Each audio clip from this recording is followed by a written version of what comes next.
vacations, I'd be breaking the rules going to Hamilton, 45 minutes down the highway to see my mother, but I could go see her brother in Glasgow, and that's fine. So I'm wondering how you square that. Should we just be shutting down people who are going for vacations, who are going for family visits, and say no? And also, do we need to tighten up quarantine restrictions? Since starting to write about a quarantine plan, but the plan is to go home and stay in the house for 2 weeks while everyone else in the home goes to work, goes to school. This has happened with both the students living in a home. And the CA, you're supposed to be going off with the Canadian Forces when that happens. So somewhere between people going into the community, Oakley, somewhere between John Oakley saying that the Army and Red Cross been called in, and me saying don't smoke cigarettes, Chomo got mad and cut our audio. This guy's got some important things you should hear. I encourage you to look up. One is Dr. Yappy's alluding to. We're asking people in this global reality, because there is a huge global thing going on. When one area is quieting down, others are rapidly increasing, and we see this now. Unfortunately, he's talking about this is an international place. In India, I'm not sure what's happening in Pakistan and other countries around there, but this can flare well, up the U.S. fast. troops are pulling out, and so but while one trying to down, get along another one with picks Pakistan. up. And The Indians sent back a Chinese essential, soldier, they drunk should and really married. think about it very carefully in that, and we're trying to discourage non-essential travel in that. But one point we're finding again and again, it just as in our measures here, there's people in our province that choose to say, I don't think this is that important, and choose to disregard some of the precautions and measures. And then after they're in, like you give an example where someone travels, quarantines at home, does not stay down in the room, does not have that separation from the rest of the people in the household, and then after a number of days they come ill and they say, I just didn't think it could have happened, and then the family's ill and then someone has to go to hospital. Do you really want to live with that? It's really tough. And you really have to take responsibility. So what you think is not a critical issue, you have to take this very seriously. And if you're going to be involved in that, if it was an essential trip, you get the testing done the right way, you follow the precautions the right way, because you may think you're invincible, but you're not. And you may be the conduit or source to an infection to loved ones around you, and that can be devastating and a consequence you may have to live with for a long time. So we would like to strengthen that. It does require that people cooperate and participate in that. And so we're going to continue to try to look at how we can do that better and better. Because if you give examples where people have been less than careful and fully adherent, and people find workarounds, unfortunately, where they think in their minds it's not a big deal until they become sick and their loved ones become sick. And then it's too late. It's like trying to put the seatbelt on and say, well, the car is rolling. It's too late. And you really have to be careful because these variants are quite different than the other ones you had in the past. So we can't stipulate that. So it's a combination of what we put in, how much we can enforce it, but we need people to be very serious and careful. If you really have to travel, do so very carefully. You don't know what you're going to get into, and you don't know what may come back with you and what may happen to you or your family. So be very cautious in this, and when we do our part, you need to do your part. Last question. From Sneha Agrawal with CBC News. My question is for Dr. Williams. A 13-year-old girl from Brampton, a provincial hotspot, has died, and her death is being linked to COVID. What is your reaction to this young girl's death, and what it says about how dangerous this virus is to people of all ages as this third wave continues? Well, as I said at the outset, this is a very sad situation. It's not one that I want to be facing. It's one that I was very concerned about that we would be dealing with. We've heard in some other parts of the world more and more younger and pediatric cases being hospitalized. We have, fortunately, up to now, have not had a large number. So, political strife. Are heavily utilized, and we have been fortunate. The variants of concern, and the ones we're dealing with now, do have a predilection more and more for the younger age groups. And what I was hoping not to happen did happen. And I'm concerned that it could happen some more in some cases. We have to be careful. Families have to be careful. It can move very quickly through. and impact very quickly. People can go from a moderate, mild to severe. So you have to monitor those individuals carefully. So I just can't understate how important it is, overstate how important it is to put all those precautions in place, especially in this third wave when we're dealing with these variants of concern and how it moves quickly through all groups, whether it's in a workplace or whether it's through a congregate setting or in a household, an extended family household. Monitor everybody carefully, assess them, and if there's any concerns, contact healthcare. It's still better to go and get seen and get assessed to be sure than to be uncertain. And we want to try and help you in all the ways we can. So we have to take it very seriously. And our measures, we have to be very serious about adhering to them, because we don't want to be trying to deal with that issue. We want everyone to put all the precautions on full guard for the next number of weeks, especially as we try to beat this third wave down. Follow up, and this is the last question. What are the chances overnight or day camps will be allowed this summer? The what? Well, that is another good one. There's a lot of things on the move there. Of course, we know the value of overnight camps, but we know the risk in overnight camps. Even before COVID, we've known sometimes when overnight camps and you get an outbreak of a gastrointestinal condition and everybody is quite sick and the bathrooms are overloaded and that. So you have to be very careful in those settings because they're in very close contact. So we're going to have to look at how we might do that. With our vaccine program continuing, with the possibility that they may be bringing in vaccines for adolescents. So there's a lot of things that are shifting and moving at this stage. We got to get out of this third wave, and we got to keep it suppressed. So we don't want to have an overnight camp situation. You just cursed us again. You just cursed us again. Sad situation with outbreaks. So we would like to get there. There's a lot of things we'd like to do this summer, but we're going to have to wait to see if we get this third wave beaten down and to keep it down and to keep our vaccines rolling. So I can't give a definitive answer on that at this stage. I would have liked to, but there's many things moving at this stage. But as soon as we think there's a way to do it, we will be informing the public. And of course, we know the organizers of these facilities that have been always a great source of the not only fun and enjoyment, but memories for many youth. It is something that we take seriously, but we take it seriously that it should be done in a healthy and safe way. Thanks, everyone. And now you've been listening to Ontario's Chief and Associate Medical Officers of Health, Dr. Williams and Yaffe, providing an update into the province's fight against COVID-19. Most notably, they're reporting a third case of an extremely rare blood clot in a man in his 70s after he received the AstraZeneca vaccine. That person now getting treatment in hospital. Stay tuned. Details are coming up. This is 680 News. Breaking news from the province, which says Ottawa has approved its request for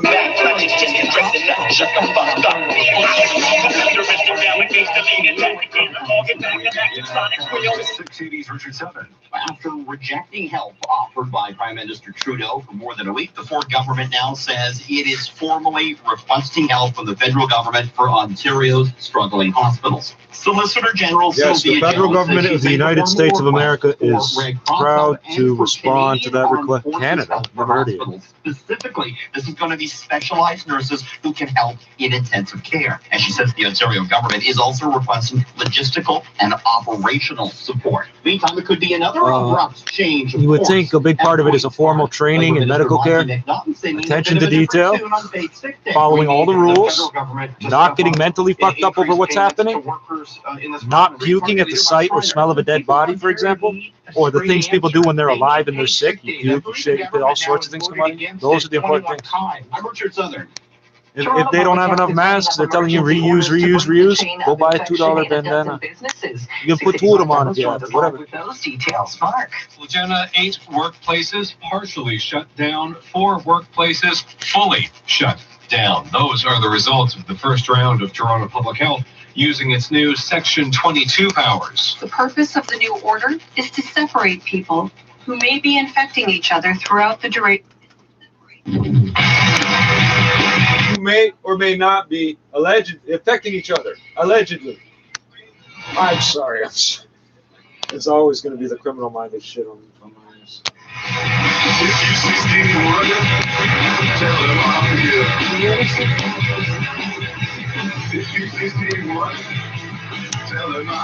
You're listening to the John Oakley Show on Global News Radio 640 Toronto. Great afternoon, More Talk Radio. Much like it was on a weekend as well. Beautiful blue skies for the most part. Went for a little walk. You know, I'm really close to a ravine, so I like to get down behind the brickworks there and hey, did you see locals, but, I had not gray coupe or a beige sedan or a dark colored vehicle? Because they've been out there killing everybody. Racism, sort of as a subtext to they're getting away in a little ravines. sojourn down in the ravine system here in Toronto, of which we have, I guess it's unprecedented anywhere else in the world. We've got the most extensive regime. What is a ravine system?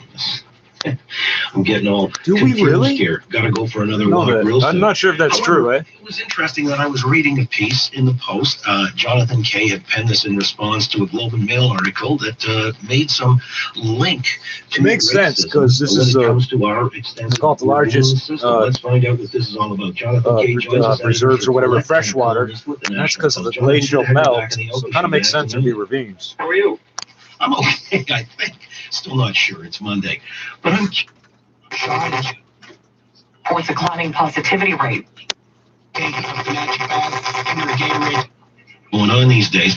But this inspired you to respond. Tell us maybe in a nutshell, what was it about the Globe article that made this link to racism you had to respond to? Well, the biggest problem with the article was that the two reporters, they didn't go to the ravine. So it's this long article about the Toronto ravine system and how it has all these sort of implicit barriers on the basis of race and gender and economic status, which, I mean, it's not. Look, I'm willing to listen to that argument. It's I'm not going to dismiss that. I mean, there are many amenities in the city that, Sunnybrook Park is a great park, but it's hard to get to Sunnybrook Park if you don't have a car. Okay, that's fair. It's not part of the ravine system, but it's just off the ravine system. Okay, that's fair, right?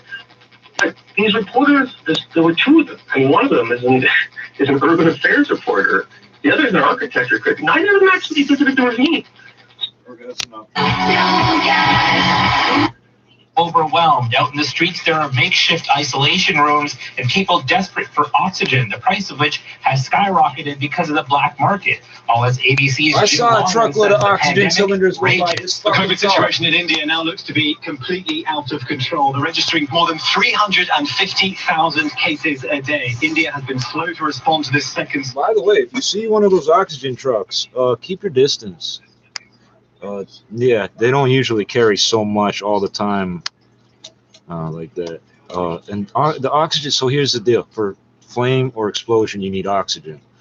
So if you're used to the, 18% oxygen or whatever we live in, and sometimes you light a match and it doesn't light. If one of these oxygen tanks is leaking in a confined space, you'll set everything in the room on fire trying to light a match. If there's people in this building on oxygen tanks, then we have an explosive mix floating around. I never thought about that till this second, that there could be oxygen tanks in the building. Solid body guitar with double cutaway, triple humbuckers, and whammy bar. Rock on, rock star. We've got you covered. Switch and save up to 35% on home insurance. I was hoping Long and McQuaid. He's a plurality, let alone majority of white people. I mean, even Brickworks used to be incredibly waspy. I was actually at Brickworks on Sunday. It was. I know. Happened to notice. You know why? Black people don't want to go to work on our day off. Look at this horrible 19th century workplace. So the brickwork. So a lot of these houses, I guess this is the same in a lot of places, but not anymore. We're getting bricks imported from the U.S. now. We used to make the bricks here that built all these fucking places. There is a building just east of Keele and Dundas on the north side. Sorry, 3 buildings. There was a horrible fire. It burnt to the point where I think they had to demolish it or something. I walked by and I tried to take some pictures. The foundations, so the foundations are all slightly different. You can see that it's river rocks, like stones that are cut at these triangle angles that are laid in. the foundations of these places, some of them were fucking rocks, stones. That's how old the foundations are. And then some there's wide, what do they call them, widths, whatever, of bricks on some of them. And the bricks were made here. Arugula, like, it's going to be the unbearable whiteness of arugula has to be one of the articles. Like, I mean, it's just kind of like this convention that now exists. I've been. So I'm gonna point some out about the ravine system. Out here, a lot of projects, like government housing, poor people housing, high density housing. There's a lot of them located very close, walking distance to these ravines, what they call ravines. I guess over here where I live, the ravines have train lines running on them, railroads. So we don't go down there, but the ravines are there. 401 is slow here, Ontario Express, Mavis Collectors to Weston Mississauga Road. Delays forming on the eastbound 401 across the GTA and into the Durham region. That's starting to slow from West Main to east of Salem. Northbound Don Valley Parkway is heavy from Dundas to north of Lawrence. And westbound Gardner Queenie looking at slowdowns approaching Jarvis to west of Strawn. 427 to west of Dixie. And it's slow from the Fort Plant to Trafalgar from third line to west of Walkers. Northbound 410 is heavy going from north of Steeles to north of Queen. And we have delays on the eastbound QEW from Royal Windsor to Fort Drive. On city streets, we had east and westbound College between Ossington and Shaw, closed for a fire investigation. Driving to Mr. Lube, sit back with stay in your car tire services. Mr. Lube, proudly Canadian. The West End arsonist strikes again. I was here. I was on video. And I'm sure a whole lot of people, that's the other thing about dressing like this. I don't care if you all see me. He looks suspicious while he's cleaning garbage from the roads. Okay, but I wasn't somewhere else doing some crime at the same time, was I? Afternoon. We're only sitting right now at 8 degrees at Pearson. The average high this time of year closer to 15. We're really struggling to get back to seasonal this week. Now through southwestern Ontario tomorrow, they'll start to tap into some really warm air. It just unfortunately doesn't quite reach us here in the GTA. So tomorrow will still be probably around 11, 12 degrees for a daytime high again. So just a hint below seasonal, milder than today. It's been quite sunny today, but we do have showers around midnight starting to creep in, and they could last into Tuesday morning. That officially makes it the next day, and it'll come so late, it'll be a different weather guy on the radio when it does or doesn't happen. 20 millimeters in store for this week. Your guaranteed high today, 10 degrees. Now the Dynamic Funds Market Minute to the Business Center. Here's Richard Southern.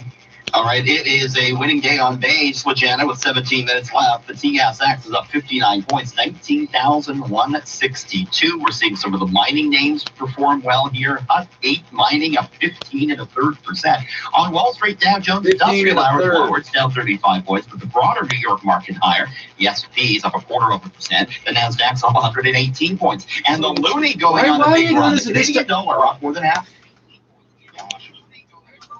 Is the ideological presumption of critical race theory, right? From ravines to workplaces to everywhere.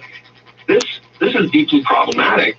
The fact that taxpayers are now paying to indoctrinate civil servants, and I think it was like $200 million in the budgets. The other thing that's a problem for me is this is an imported American doctrine. The United States has its own very specific and very unfortunate relationship with the issue of race. Canada is certainly no stranger to racism in our past. I don't want to make that argument. But every country, sort of like Anna Karenina's principle, Canada. Every unhappy family is unhappy in its own way. I never heard of you. When it comes to race, every nation is unhappy in its own way. And if you look at the doctrines, which are contained in the material that the Toronto Sun got, they got all the materials. It's basically American academic gibberish that is being taught here in Canada by progressives. Progressives one of the great things about progressives is in Canada, they used to emphasize that Canada and the United States are different countries. When it came to free trade, they went overboard, but they tried to protect the fact that we have a distinct identity, we have a distinct history. Now, if you look at a lot of progressive mantras, and this is a great example, it's basically just rehashing a certain kind of American activist genre, substituting words like American for Canadian and teaching it as cant to government officials. Putting aside the hundreds of millions of dollars that's being wasted, why are we teaching government civil servants that they're all racist and that this is the way they should, this is the lens through which they should see the world? I don't want that to be the lens through which they see the world. I don't care what the skin color is. They should be serving all Canadians of any skin color. If they see a colleague doing something racist, they don't care what skin color is. But if I tell guys like this, I'm black, They argue with me. They tell me bullshit medical stuff. Then they spit in my face and assault me in some other way. But he doesn't care about skin color. I guarantee I don't have skin color. I'm a person lacking in color. That's what I am. PLIC, people lacking in color. Lack of color. I'm a LOC, lack of color. Also in the National Post. All the best to you. Thank you. You got it. Jonathan K. again from Quillette. And again, he's also, this goes back and forth. It's like one hand shaking the other or whatever. Him saying all this is also helps, I don't know how to phrase all this name. It helps, so the U.S. government at one point said they were going to get 40 acres and a mule, blah, blah, blah, blah, blah. They never did it. They've never made the reparations. So him saying, no, it's gibberish. It's gibberish. Reparations are gibberish. But in the Netherlands, we don't let these things go. It's been, so since 1936, till now, was that 85 years, and we're still in court arguing what to do with the money in the bank accounts of people that got sent to the camps. You can look that up. The banks want to keep it. No, you're not. We'll argue for fucking ever about it. You're not keeping it or benefiting from it. My daughter got home safely from her girlfriend's party on the weekend. Thanks to you, my brother and I go to and from practice every week. Most of us do our part to keep our roads safe by driving sober. We plan ahead. I do my part by picking all the nails off. Take taxis or transit, stay over, or call home. Thank you for driving sober. A message from Arrive Alive, Drive Sober, and CAA. To find out more, visit arrivealive.org. Hi, Anthony Longo here with a hot tip. Our delicious hot bar is now full service. Yep, the tastiest foods prepared fresh in-store and served up for you, ready to take home. Or have them delivered by Uber Eats. And for just $10, you can get tasty meals like meatballs and pasta. Order in-store or online for takeout. It'll be the best $10 you'll spend all week, or next week, or the week after that. For quality that meets your family standards, trust ours. Longo's. Happening now in Little Italy, emergency crews are on the scene of a 3-alarm fire in a low-rise building near Ossington and College. Toronto Fire Services say the fire is on the 3rd floor. There are reports of a man trapped on the roof of the building. Crews are trying to get a ladder up to this man. There are no reports of injuries right now, and there are road closures in the area. Stay with 680 News for the latest on this developing story. A shortage of the AstraZeneca vaccine in Ontario means the Pfizer shot could be going into arms at some pharmacies in Toronto and Peel region. Ontario Pharmacists Association. 2 hours ago, they said it's the AstraZeneca they give to the pharmacies. Works to avoid an interruption in pharmacy jabs. We are working collaboratively with the Ontario government on a pilot for. You know, everybody's stressed. What do you say? Preemptive. All right. Collaboratively. Government. The R or the N is being worn right off the word. They're trying so hard to get the words out. At this point, I'm not making fun of how they speak. I keep pointing it out, but that's how stressed these people are. That's how worn out they are. Hey, stay up for the next 48 hours, okay? Then get in. Don't do this, okay? I'll get to the point. I have to put the preface first because somebody keeps reporting everything I say. So halfway through my joke, the audio cuts out. Stay up for the next 48 hours. Get in your car, go for like a 6-hour drive. Don't drink any coffee or smoke any cigarettes or whatever your thing is. Stop whatever medication you're supposed to be on. Stop taking it. You know. Do you think that would leave you able to perform correctly, let alone speak correctly? That's essentially what's going on here. If you had to equate it to something, that's essentially what's going on with all these people. The whole ant colony is going crazy. 1.55% rate. What the what? That's way. I had an old Italian guy try to tell me to come to his house for dinner.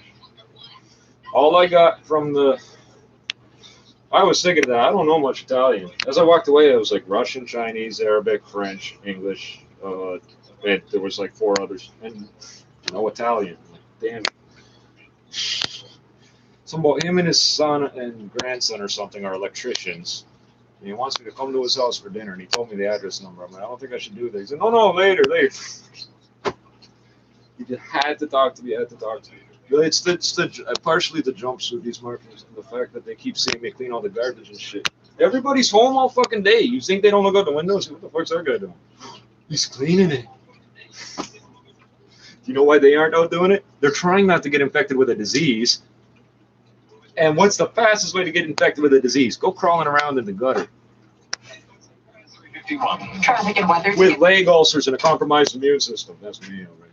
So all these people that keep trying to cough and spit around me thinking, I'm scared of germs, you're not understanding what's going on here. And it makes no difference because you're an idiot trying to provoke somebody. The carbon dioxide thing, essentially low oxygen / high carbon dioxide, because nobody seems to know the exact mechanism. Your body doesn't sense oxygen levels, it senses carbon dioxide levels. So the way I phrase it is high carbon dioxide levels. What it is low oxygen levels will make my blood sickle up. That'll make my lungs bleed. That'll make me drop to the ground and never get up again. And it don't matter if you give me CPR and oxygen. It won't fix the problem with the blood cells. They don't pop. They don't puff back out again. And yeah, as for viruses and germs and shit, as much as I don't want people exposing me to shit, I've always been pragmatic about this because Jamaicans, Micmac, and Dutch in general, Afro-Dutch, very pragmatic. You're giving me antibodies. The only issue now is I might get something that'll spread to somebody else that could kill them, especially in my body. Because most likely I'll be able to kill this shit off. But if it's strong enough, it's going to mutate inside me. As my body's fighting it, it'll be some mutated thing that keeps going. Both times I got sick, I got over it very quickly. And the other thing is, even if, let's say I get sick because somebody does that to me, and somebody else gets sick from me, a good chunk of that is this ventilation systems and if all these, not just my building, all these stores, everybody wanted to break the rules just a little bit. They told us you can't keep going, it's okay, nobody knows, it's my friend. You can't do that shit. The virus don't care. They told us the droplets travel 30 meters. It's 100 feet almost exactly. Not 2 meters, which is 7 feet, not 6 feet. 6 foot 8 inches rounds up to 7 feet because it's more than 6'6". 2 meters is 6 foot 8. 1 meter rounds down to 3 feet. 2 meters does not round to 6 feet. That's the first thing. Yeah, everybody's got an extra foot of that. And I say it's not so much about it's not getting exposed to one virion for most people that will get them infected. Hundreds of thousands, I think they said 300,000 or something like that. Hundreds of thousands is what it would take for the average person to get infected. You have to get exposed over and over and over to a whole bunch of it for most people to get infected with these type of airborne viruses, coronaviruses. It's the ventilation. And just because you're outside doesn't mean nothing. It doesn't. Sunlight's the best disinfectant. Sort of. That guy's so old that a lot of things passed off as disinfectants in his day weren't. If you believe vinegar's a disinfectant, I got news for you. Any company can get. It's cyclical. If you wait long enough, the bell bottoms are coming back. No, that's sickle cell. Cyclical. You're mispronouncing sickle cell. If you hang around, do you want that fashion to come back at any point? I mean, think about this. Somewhere along the line, as we return to different styles, different influences, is there anything salvageable or good to recommend the disco era? Now, some of the music, you might have said, very catchy. You can dance, and dancing was a large part of it, which... Cocaine was a large part of it. Then there was meth and all sorts of things. Hey, ecstasy was patented by a German pharmaceutical company. 3,4-methylene dioxymethamphetamine was patented by a German pharmaceutical company in 1908 with the purpose of being an appetite suppressant. And they studied it more and found it had side effects. And they abandoned the drug, the patent. Anything that you... And the Nazis were fighting the war on methamphetamine, Pervitin. So the Allied soldiers started using amphetamine because they could sleep at night when the drug wore off, and the Germans could, well, at night, whenever the drug wears off. There was another one or two. Gloria Gaynor? Ring a bell? This is 16 years. You've been at home for... I meant to roll the joint and do the... should I tune in for the next first 5-minute update thing? I'm going to talk about vets at the Army. The Army's coming in. What was the other thing? Yeah, I keep pointing out these masks that are made of polyester. If I say polyethylene, I'm not making a mistake. It's polyester. I don't know how far off the two are. Look at the package. It's a 65% non-woven material. Non-woven, so it's not a textile per se. The British Army,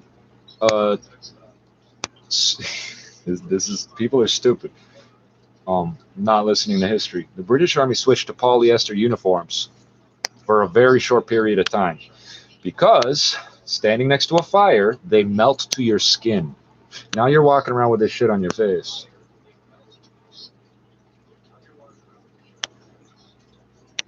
Do you know how sensitive the trigeminal nerve is? This is my lower jaw, is my upper. Do you know how sensitive the trigeminal nerve is?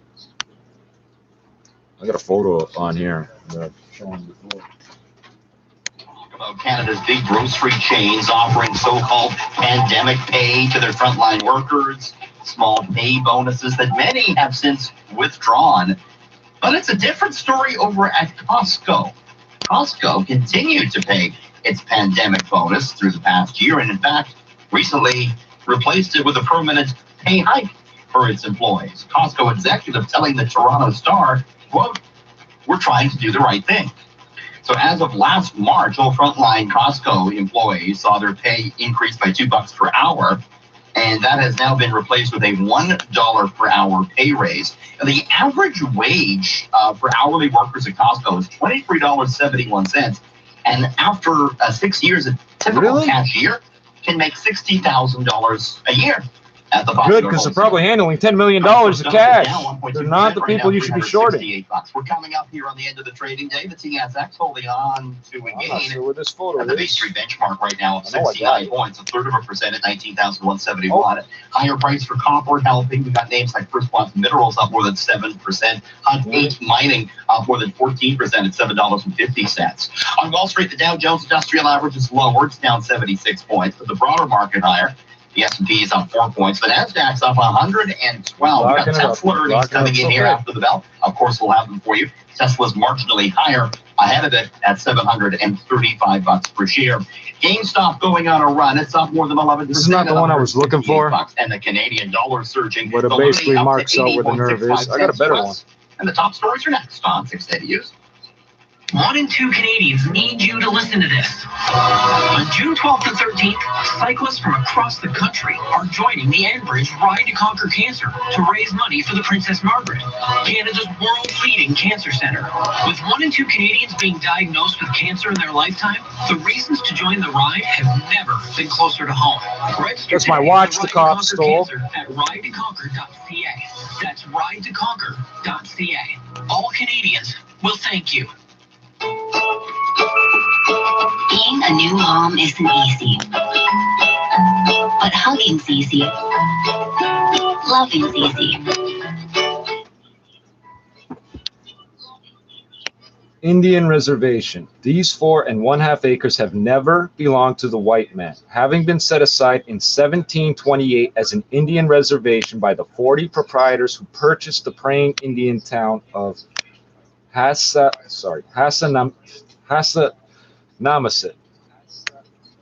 It's this big. Massachusetts, something.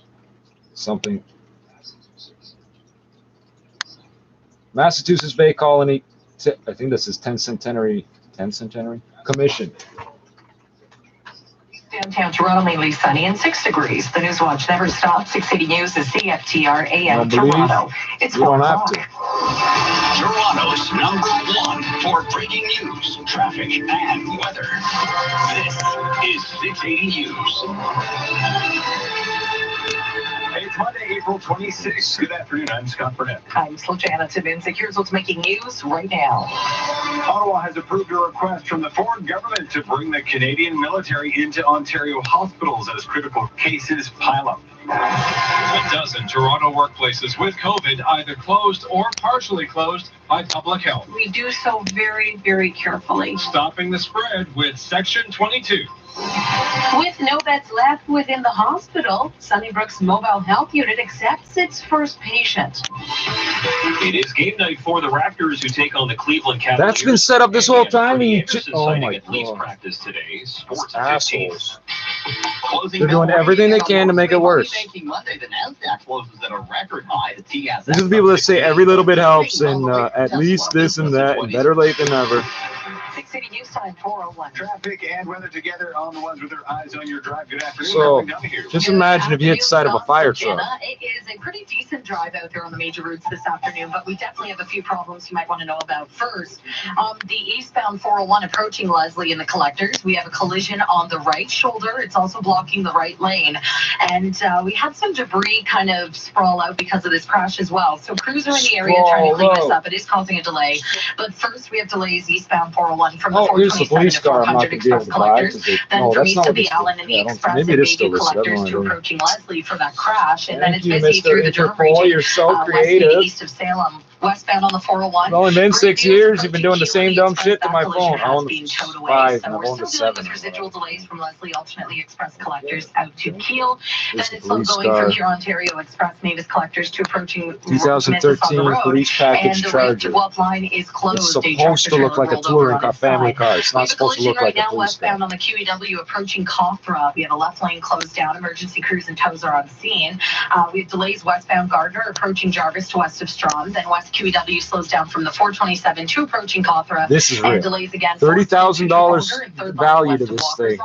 On the east There's a condo project. If you buy a condo, you get this. You get to walk around with this on your neck. The East Gardner is in great shape. I don't Heading up know. on the northbound DVP, north of Bloor to north of Lawrence, we have pretty heavy delays. Your next report's at 411. And now with a look at the forecast. Good afternoon, Denise Andrea. We just knocked 30 grand off the Bright and price. sunny today, but definitely cold and well below seasonal. We had those frost advisories early this morning. We don't have to worry about that overnight tonight. Temps should hover around 4 or 5 degrees, so we're in the clear in terms of frost, but we do have some wet weather in the forecast.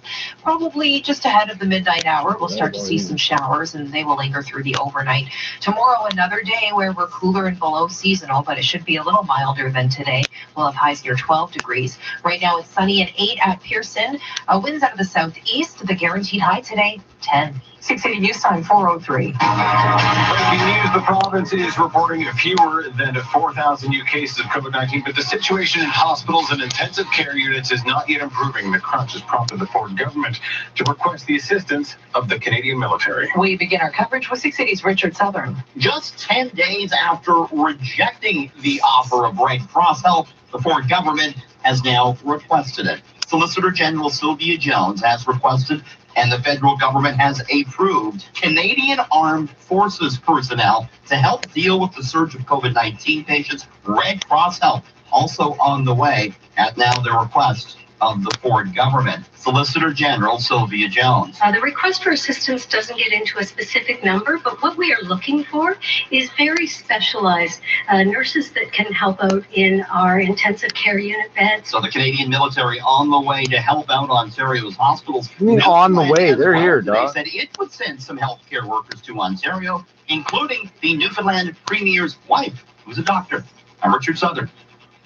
Well, we are waiting to find out which 12 businesses are being temporarily closed by Toronto Public Health amid COVID-19 outbreaks. It comes after similar moves by Peel Region over the weekend. 680's Mark Douglas joins us live with the details. Mark.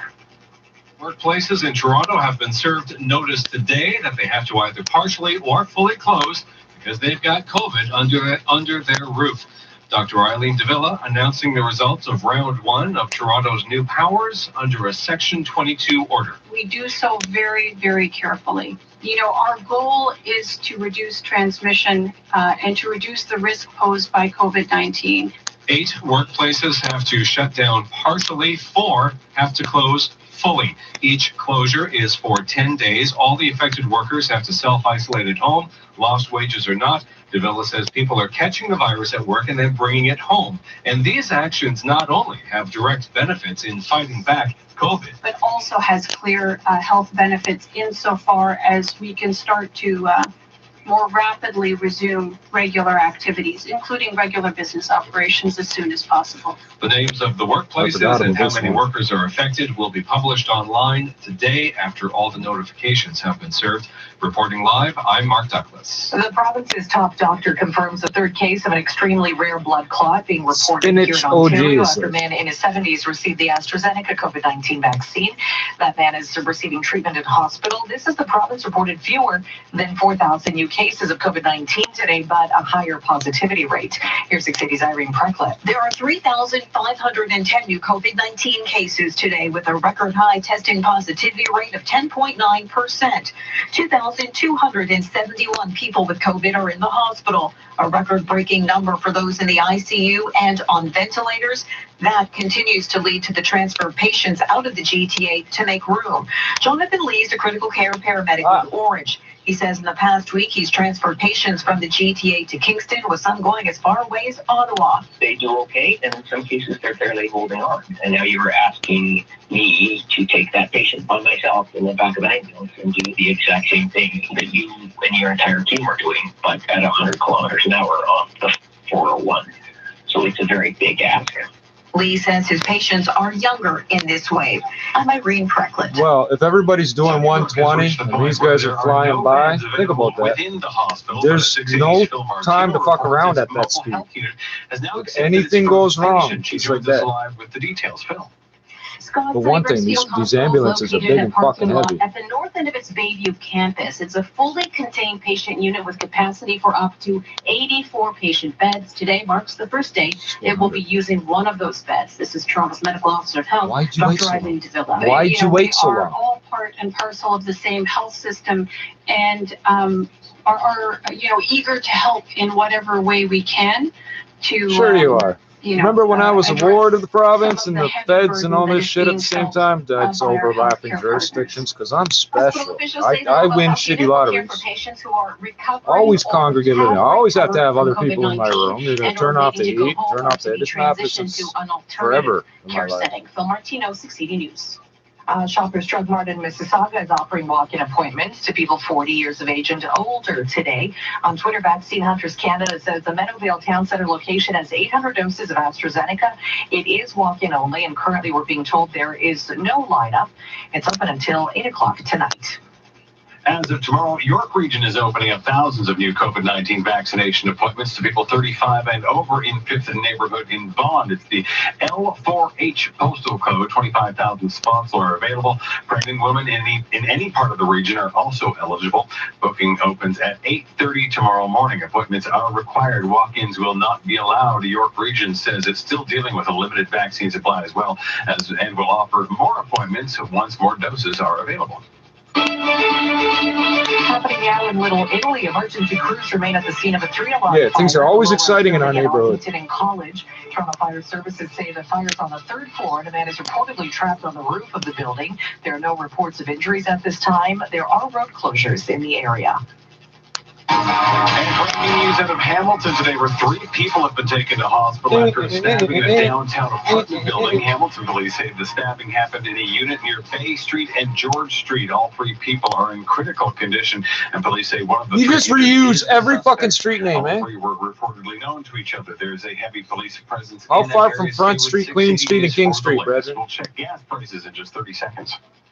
Thanks, Toronto, for continuing to make us number 1 for free.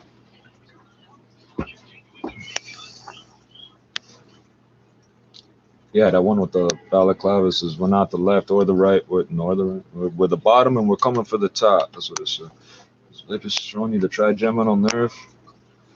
I can't remember why I got on that topic. I'll post these all up somewhere later, probably in my world.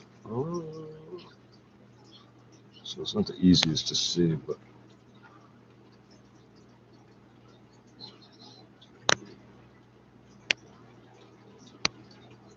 all these squiggly white-looking things, those are nerves. It's a nerve. It's a nerve. It's one gigantic nerve. Now on here, you can see all this on the lower. Technically, the trigeminal nerve is up here. That's why it's tri. It's up. It's about here, approximately. And this is technically a different nerve. And it's been like only a very small number of times I've ever had the same pain here, and I think of it as like a echo, a neurological echo. because the neuralgia pain, the nerve pain in and of itself, there's no cause for. There's nothing causing the pain in me. Just a few times, I got the exact same pain across my lower jaw. I'm like, the fuck is this? It doesn't even make sense. But I think it's like my nervous system. You're ignoring this pain signal. Let's send a different one, like a test message or something. Oh, so the Canadian Army's been called in. Red Cross. What about the Red Crescent? And 13-year-old girl died. They're talking more about the old dude with the blood clot than the young girl that died. 14-year-old killed a 15-year-old in Vancouver. And what just happened? Somebody got. I was listening and I already forgot it. But if you scroll back, you'll find it. I guess it'll be this way, right?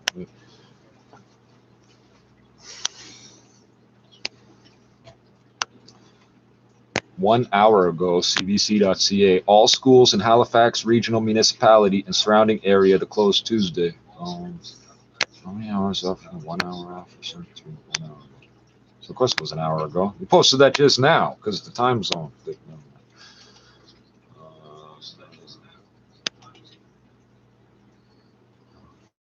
Please keep it. Yes, every time I look towards the screen or start talking, I want you to hit that stupid button 1,000 times and try to jam up my recording, you dumbass. You are the most predictable fucking pathological fucking piece of shit I've ever come across. Yeah, keep freezing it up. As I'm saying that's what you're doing. He's got no. It's if the only tool you have is a hammer, every problem better be a nail. So. Oscars don't get. Ooh. What the fuck? It says, NASA, Earth currently under geomagnetic storm watch. 21 hours ago.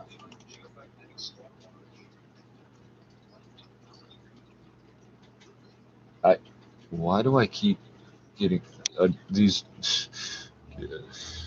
YouTube, you're not good at Google. You're not good at this. In Chrome, you keep popping up YouTube links with a title.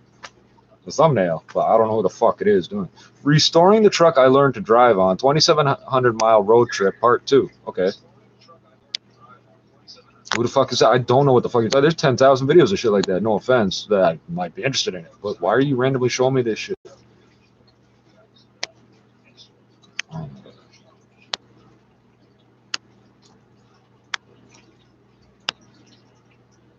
See, amazing video of Mars helicopter. I don't give a fuck about that.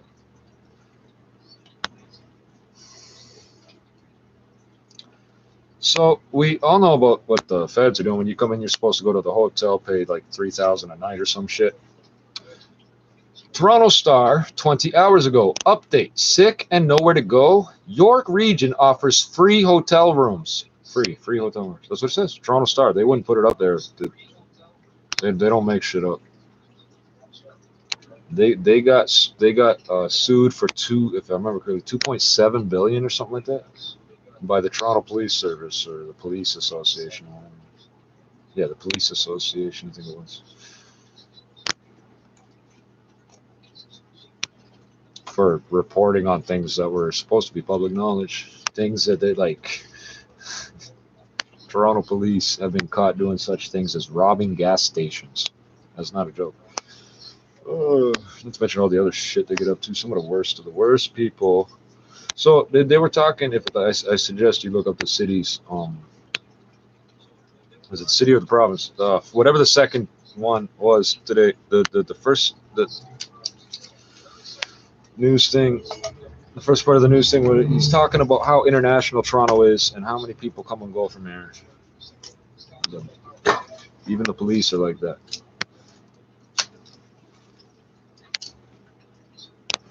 Toronto's solution to racist cops was put a black cop and a white cop in the same car. Yeah, we'd still get treated like fucking shit by cops, but it sort of cancels out some of it. We still haven't heard the end result of the story of two police investigating a collision, and one of them unloaded his entire firearm at the other. It said his police issue firearm. The one fucking shot at the other one does 15 or 17 or 19 times, whatever the fuck it is. While they're investigating a collision. What the fuck were you arguing about that day? And they'll never tell us. When they do finally tell us, they'll be like, oh, it may be hard to remember that this even happened, and you may not believe it. So, enough of that shit.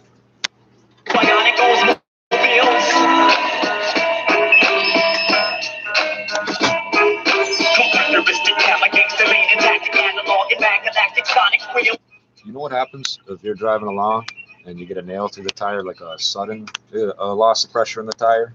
You have a single vehicle collision if you're lucky. Somebody else will see it happen if you're lucky, and they'll call somebody if you're lucky, and the phone call will go through if you're lucky. Yeah, I got like 20 pounds of nails here I've been pulling off of them.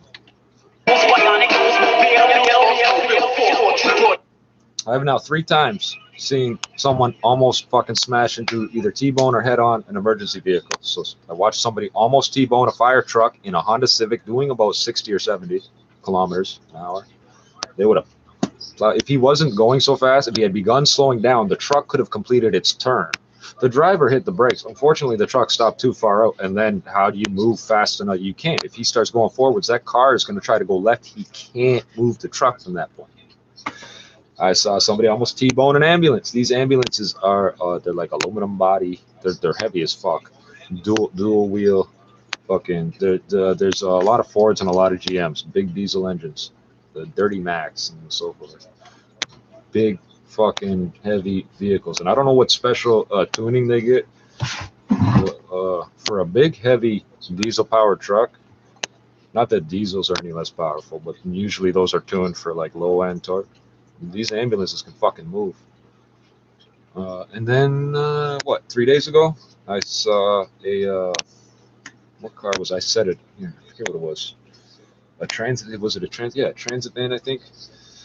Almost head on. It was a Ford Explorer police cruiser SUV. The SUV's got a fucking bull bar on it, eh?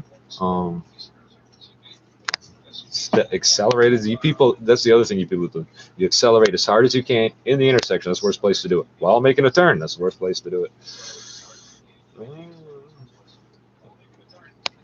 There's other things people do.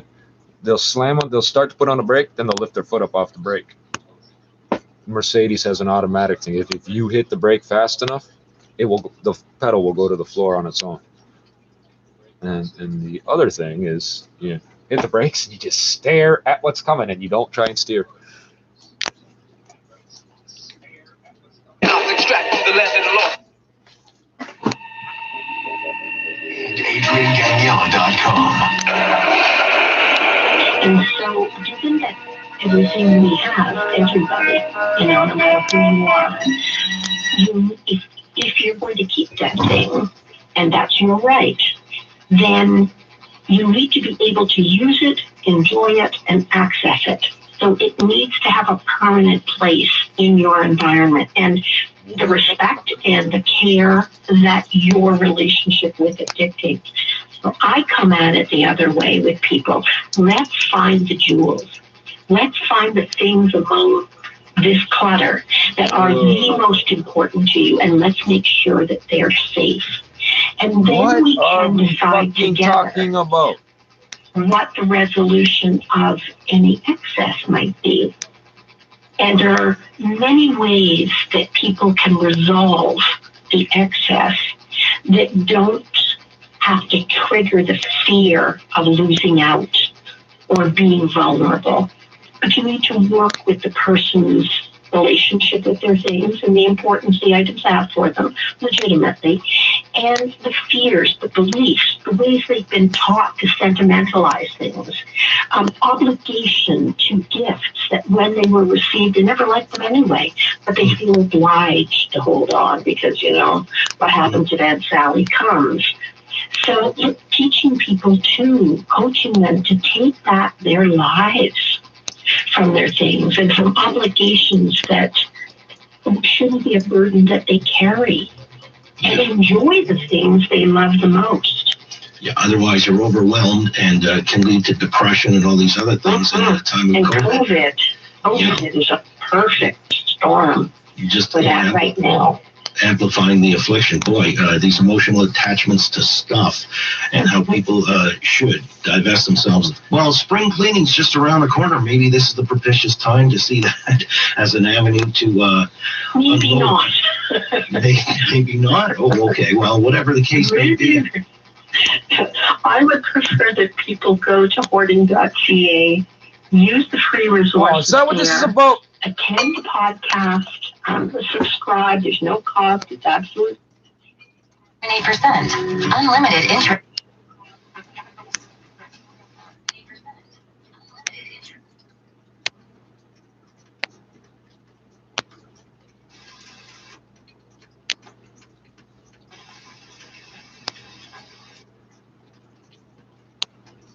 On range toutes les couleurs, ça danse, on va chez le coiffeur, bref, toutes les choses qu'on ne peut pas. Oh, des choses qui nous manquent peut-être.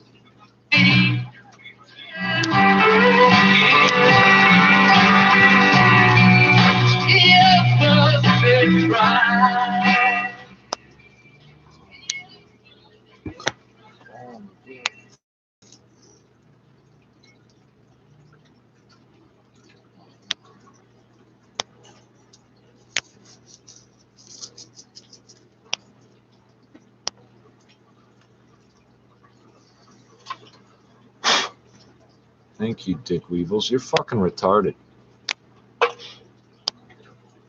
We're gonna make cigarettes the white guy way and go bankrupt like they did. You guys are fucking stupid. You're spraying carcinogens on the tips for some reason, and like I'm not gonna notice when the thing just goes out. While I'm inhaling on it and shit half the fucking time. You guys are fucking retarded. It seems most of you stopped using the stupid expanding thing with the carbon dioxide. You're fucking retarded. We'll dry it out and puff it out and then put it in the paper. And then the packs don't weigh as much. Right, they don't. The paper, literally, of the package here, literally outweighs what was supposed to be in the fucking tube. You fucking completely fucking missed the point. If they say jump the shark, I say chase you in your tail. Jesus Christ. I'm the guy putting the money in to buy this shit, by the way. These will kill you. Lung cancer, heart disease, emphysema may complicate pregnancy. It was burning. There was an updraft. You can see by how there was an updraft. How the fuck did it stop? That stopped the second I set it down. That's not even in terms of pyrotechnics or whatever. That shouldn't be happening. It's making it safer. Really. Like lowering the nicotine will make you smoke less. The nicotine makes it addictive. No, nicotine is addictive. You're smoking to get the nicotine. If you reduce the nicotine in the cigarette, they're going to smoke twice as much. You're trying to do the same thing as when the CIA taught everybody to make this double up crack with no water in it or doing it in the microwave. You guys are stupid too. If you heat up cocaine with no water in it, there's no limit to the temperature. You are vaporizing and inhaling it. There's water in it. It can't get over 100 degrees Celsius, but the sodium from the baking soda should lower that to probably somewhere around 90. Can't vaporize the cocaine. What's the difference? Nothing. This is a drug too, stupid.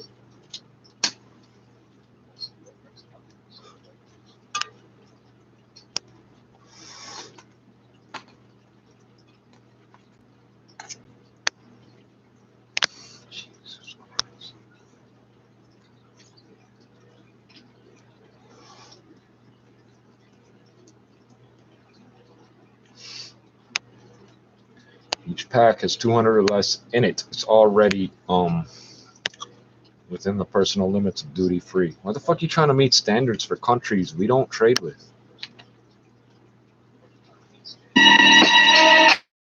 What happened, miss? This car, it came out of nowhere. I couldn't get out of the way. Did you get the license number? No, it happened so fast. Characteristic gamma gangsta lady tactic analog and back galactic sonic wheels bionic wheels.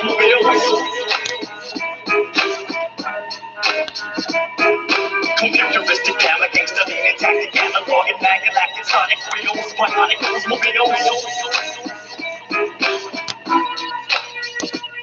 Transmitted, admitted, you Couldn't get it till I split it in two and wasn't with it till it attacked you. Infatuation, verbalization, spit at you. Duck the oral boomerangs back to smack you. Raw with this infectiousness. Ironic sky spring like mattresses. In fact, this is bionic Oldsmobile. The sonic wheels like Panasonic. We play this on Alpine units involved with critical napalm fluid. Platinum wrap, plutonium liquid. See how the flow leak out the tap like water. Mega verbal slaughter, silk sim. Cheap, sick, and short in the sea. You touch me, you catch a charge from the energy. I'm blessed with tremendously hot spit. Bring out the cocktail, distract the clock tick, then fly. The vocab is now. Take a listen to the way we split the alphabet. Predictable. Gangster making tactic, analog and galactic sonic wheels, bionic protocol, the master mechanic raps and twist me. It's the isolator in me. One more pharmacy of your mainframe. Better get brain. Now push your button. Move faster, stupid. I was definitely dog mine. Fucking all my hoes from behind. Look at that ass. Smack that ass. Hot in that skeet. Wipe off your mother's sheet. Believe me, I've achieved the epitome of the automotive industry. Automobile, those that feel they can drive better, make great. Take the motherfucking wheel and navigate. CHP obstacle courses and input courses and transfer to you. By me, by simple exchange of the automobile. You're so creative, Chomo. Did I not just tell you what you were doing before you started doing it? Move faster, stupid. We're not nice to our prisoners, God.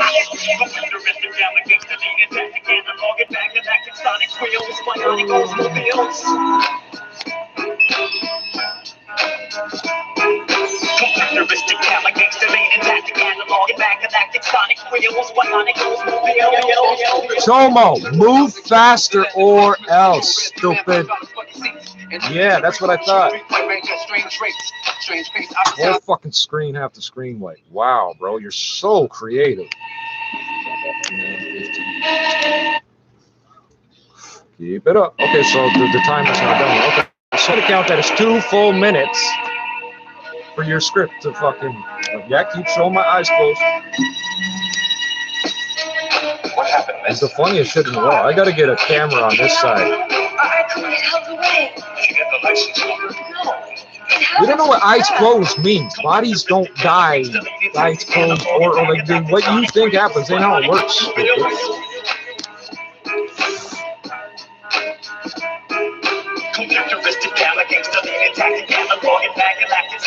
Jesus Christ, man. Get a real internet connection if you're going to harass people on the internet. The malware, yes, keep it up. The malware, yep, keep it up. The malware, keep it up.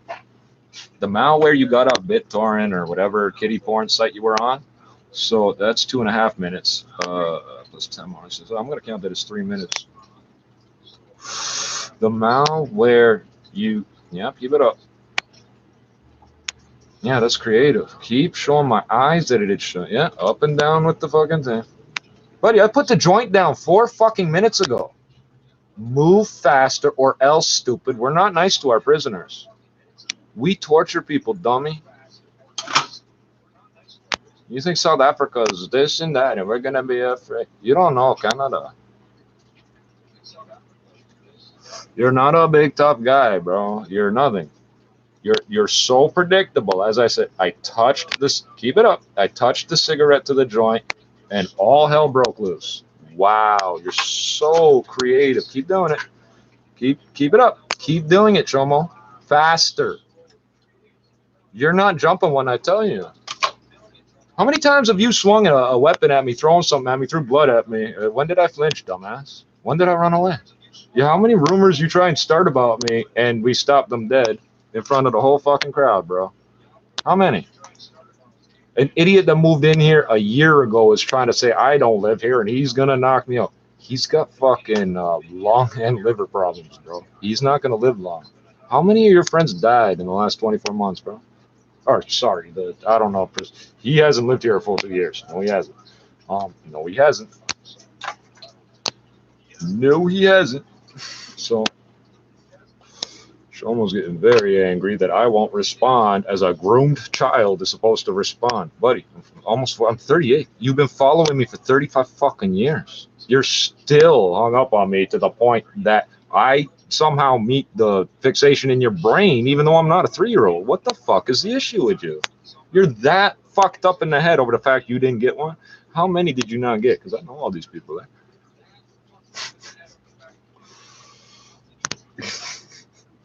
Yeah, all the things he screams, they seem to apply it to himself. White, goof, informant, stupid and retarded or whatever. Not his land, not from here, doesn't own anything, doesn't work, lazy, evil, bad, brings bad luck to you. Everything bad in your life is my fault, right? And that's the, I don't think that is him, but he's trying to. And you're gonna do this and that and this and that, buddy. You're a fucking clown. Up and down the fucking pathetic ass chomo clown. Why did you stop? I didn't say you could stop. You're getting fucking hurt, bro. You're not following commands. You're gonna get fucking hurt, dog. You're fucking stupid.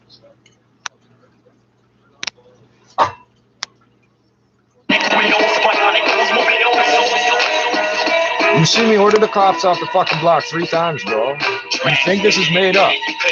You're an Italian fascist thread. Thinks this is made up. You're white South African big tough guy. He's gonna spit in every black person's face he can find. It looks funny seeing you guys with the when you've got the mask, face covering on. You wear it like a dog that's been muzzled. Like I don't mean a vicious dog, but because it won't stop licking its own asshole. You know? That one? Pathetic, dog. It's pathetic. And you know what you're mad about? I wear rags, jail produced clothes, jail issue prison labor clothes and stuff I find, and rags, and I still rock it. And you buy something off the shelf and it wears you and you look like ashamed.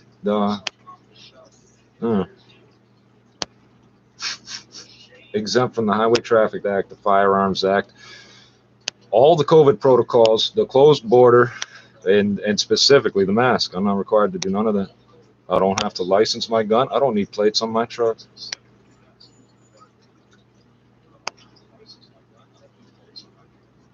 Well, the shit's really hitting the fan, so we're going to find out, aren't we? We're going to find out. Either everything gets better, or we're going to find out, aren't we? Remember, I tried to pay my fines on the website, and they wouldn't accept my money for the fines. It's $380 the government's owed.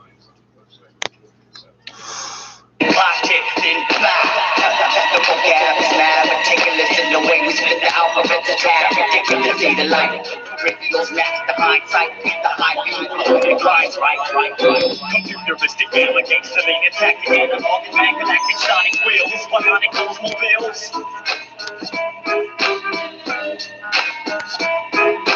Futuristic delegates to the attack analog galactic sonic wheels, bionic Oldsmobiles. Their protocol, the master mechanic ratchet to twist me. It's the oscillator in me. One more pharmacy of your mainframe, better yet brain frame. Please not attempt to refrain or restrain your catalog of rhymes, because I would definitely dog mine. Fucking all my hoes from behind. Look at that fat ass, smack that ass. Hot nut skeet, wipe off your mother's sheet. Believe me, I've achieved the epitome of the automotive industry. Automobile, those that feel they can drive better than great. Take the motherfucking wheel and navigate. CHP obstacle courses and impossible forces and transfer to you by me by simple exchange of the Oldsmobile key. Drop it one day and you'll notice how my dick and search perfect. But just jerk me off, bitch. Look at me, I'm rich. Look at my old man, chrome cell phone. Why the fuck go home? Just kick back, clutch your tits and drink the nut and shut the fuck up. Futuristic delegates to the attack analog and galactic sonic wheels, bionic Oldsmobiles. Business has been closed in Peel over the weekend as part of the region's Section 22 order. We're expecting to find out which travel businesses are also being temporarily closed for active sonic wheels, bionic Oldsmobiles.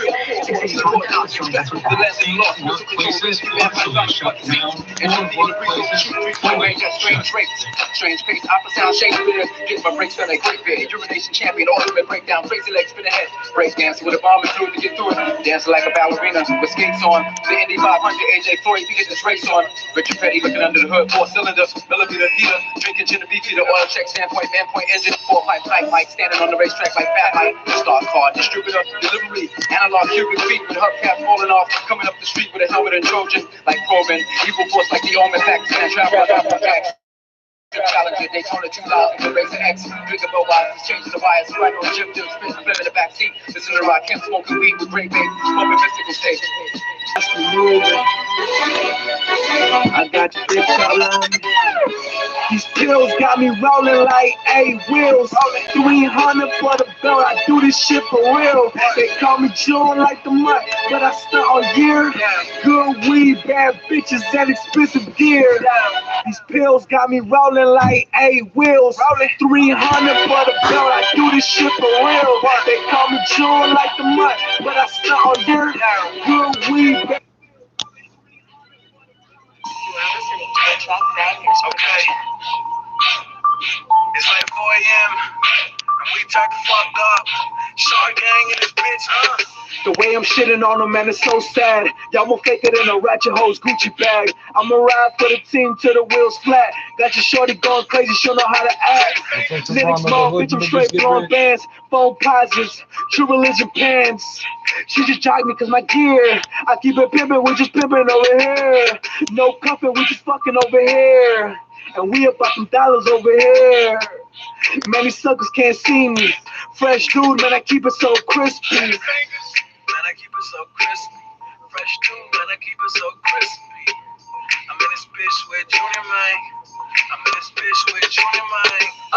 You can catch me straight coolin' it with some hoes I don't know, but they love the kid. And this life is a slut, let me fuck this bitch. Been gone for a minute, now I'm back again. I'm getting kinda bored. Put a MacBook out, deliver lines that these niggas know they can't doubt. They split the same. Well, your man giving me the same brain, so I don't complain. I mean, look at me. Yeah, you know, straight swaggin'. Cocky juice, so we gotta be bragging. Yeah, and I rep the hood. God bless my people, cause we living good. I got mistakes, talk shit. Wallet full of green, living fast young, I don't got time for dreams. Living fast young, I don't got time for dreams. We in this bitch straight coolin' it. We in this bitch straight coolin' it. We in this bitch straight coolin' it. We in this bitch straight coolin' it. I'm in this bitch straight coolin' it.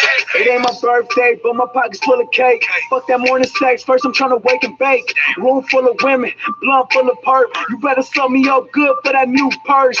Red bottom, she's in love with that expensive shit. Fuck feelings, I just want your lips around my dick. Gold chain, chill shit. Like Rick, I'm too slick. Like Rick, I'm too slick. Yeah. I'm straight killing this shit. Song called Ice. Oh, yeah. Hold on. I'm this bitch with Junior, 16, and Jason. Shark gang, Shark Yeah, gang. Ice. You know the motherfucking name. Slick Rick got detained by Immigration and Customs Enforcement. Everything designer. I'm this bitch.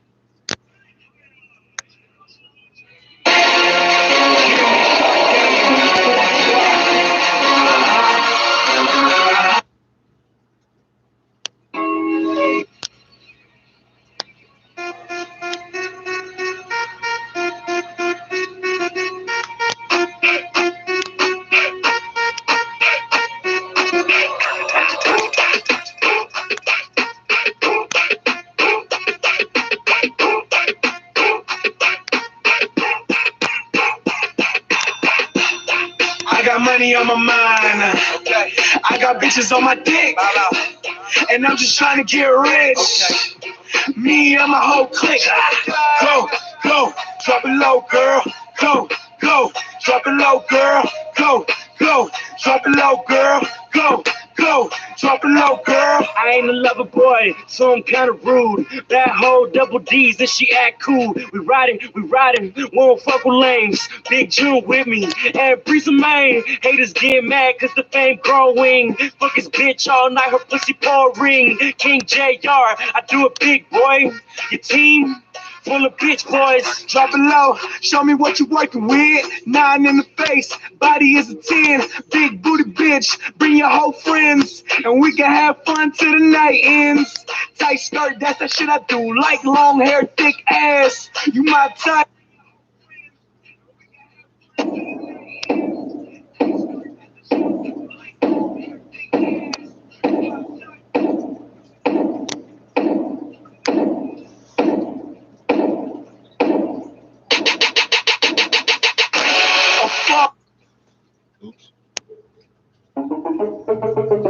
Let's go. It's Shark gang. Short gang. I'm tired of hoes acting like they run shit, and bitch niggas talking like they some shit. I mean, we doing it. We stay hungry, work hard like if we have bills monthly. Lost a couple friends and a couple hoes. Back on my A game, I call it honor roll. Shooting for 3.5 mil. Ain't bad for a nigga that's young still. We in this bitch turned up. Middle fingers in the sky, cause we don't give a fuck. Shorty gang, we too hype, and we gon' go harder all night. Hands up, hands up, hands up. Hands up, hands up, hands up. Shake that ass, girl. Shake that ass, girl. Shake that ass, girl. Shake that ass, girl. In jurisdictions as well. I mean, we could, pause, take measures to ensure fewer planes are landing from variants of concern, and the countries where there are variants of concern. The federal government, as responsible for our airports, more does need to be done. We've seen 17 flights into Toronto with possible COVID exposures, and that's just interprovincial. So if you looked at other provinces like, in the Atlantic region, they don't have the international airports that we grapple with. So I think without question, we could immediately take measures to do far more aggressive screening at ports, at where people embark and where they get on the plane, and we can mandate that's done. In addition, even my last name is 15 characters. We need to just halt incoming flights from far more than just India and Pakistan until we can get a handle right now with our ICU capacity and growing variants of concern. We need to see mandatory pre-departure testing, as I said. That's got to be critical, whether it's interprovincial or international. Well, it's happening. That's already happening. I guess, David, my point is 14 months into this thing now, we're still kind of going over something that seems so logical, or I don't know. I'm frustrated because either we've been too lax on this or something is not right, that we still have a concern that people are importing, the contagion. The mutants didn't just swim here, for example. So what's going on? I get it. It's a federal issue. Even the land border crossings are federal. Coming into this country, that's a federal thing. So you're saying this is really falling upon the federal government to take matters in hand. Well, and I would say, I don't buy that it's just domestic. We know that's categorically false. Last week alone, nearly 10,000 foreign national travelers entered Canada through Pearson. 10,000. But it's up to them to take a good long look at that and address it. We've seen 22 international flights in the past week alone with COVID exposures, and that's on top of the nearly 80,000 people, not including commercial truckers, that have crossed our land borders in the last week alone. There should be a rule that they don't have to roll the windows down and get out and just put the paperwork to the window. Again, when it comes to the new one's got a glass window, like glass in the door, or a digital display or something. Come on, this is ridiculous. Of the types of tests, and there's no symmetry as to specific tests that we can implore in other countries, and to get on a flight to come into Canada, it should be nationals only, as I said, and there should be a scope and a limited offering of tests that we know have proven to work and to include permanent residents to curbing the spread of COVID-19. But again, when we see 10,000 foreign nationals entering Canada through Pearson, going on about where the people's nationality is. We had 26,000 people come through Pearson that were exempt from quarantine. Not just didn't do it, were exempt. And remember, was it 13 people that went to China to Wuhan from it was either the UN or the WHO or both or whatever, and one of them tested positive on the way into China. Yeah, old presidents in my pocket, chasing my dreams, on speed walking. Fuck jets, bruh, we ride spaceships, blowing up soon, just gotta be patient. We in this bitch turned up, middle fingers in the sky 'cause we don't give a fuck. Short gang, we too hype, and we gon' go harder all night. Hands up, hands up, hands up. Hands up, hands up, hands up. Shake that ass, girl. Shake that ass, girl. Shake that ass, girl. Shake that ass, girl.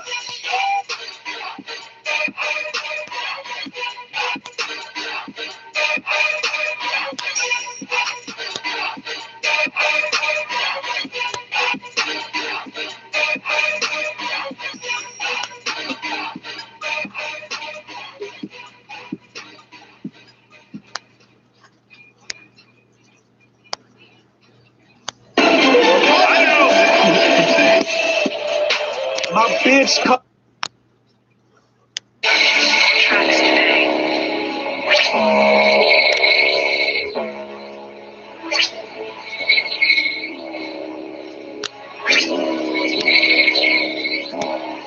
Get $500,000 in that condo, you gotta smoke in the balcony. We be going low. Gold grill shouting, man, my pockets full of hundreds. I keep this shit 100. I keep this shit 1,000. Pretty ass ego got these bitches going crazy. We be going low. Gold grill shouting, man, my pockets full of hundreds. I keep this shit 100. I keep this shit 1,000. Pretty ass ego got these bitches going crazy. Fuck around. Get smoked. Talk slick. We at your throat. Got your girl so wet. If I go in that pussy, I'ma need a raincoat. Shout out to my barber. Tim face, they on point. Big bang, take little bang. You are a bitch boy. Fall back. Show some respect. Or I will take your bitch. These fools can't hold me back. Easy like some is drastically underestimated. 680's Molly Qureshi reports. India is reporting a stunning 350,000 confirmed cases of COVID-19 in just one day. With cases skyrocketing, ABC's James Longman reports the situation is desperate. Inside, hospitals overwhelmed by the sick. Outside, patients lining sidewalks begging for oxygen. The situation is so dire that train coaches are now being transformed into makeshift isolation units. All that has left India in need of foreign aid. Federal Procurement Minister Anita Anand says Canada is ready to step up, although discussions with Indian officials are ongoing. We have PPE that we can assist India and other governments with. The United States is providing India with raw materials to make vaccines. I'm Molly Qureshi. This is 680 News. Sounds like a meal kit. Is expanding its vaccine A big rollout box, in the city open it of Vaughan. 25,000 new appointments are available. Well, they for got the residents vaccine 45 production and capacity. older They don't need and you to do that live in the labor. L4H postal code, as well as for pregnant women right across the region. Booking starts tomorrow morning at 8:30. Walk-ins will be turned away. York Public Health also says because of no-shows or canceled appointments, additional vaccine supply may become Now, available. in Toronto, and a small number if they of say appointments may walk-ins appear will be through the turned online away, booking they've been system, saying this for so 6 be sure months to or check whatever, back often. 3 months or whatever. Traffic and weather together. It means people are still showing up as walk-ins. With all They're that's probably going trying to on like these bribe days, them with money let or Good do Food those. help make life a little easier. Get $80 off the #1 meal kit in Canada and free contactless delivery directly to your door with fresh, fun, and delicious Hey, how about you don't touch my recipes food? for every palate in your household. We're making mealtime easier and safer than. How is it safe?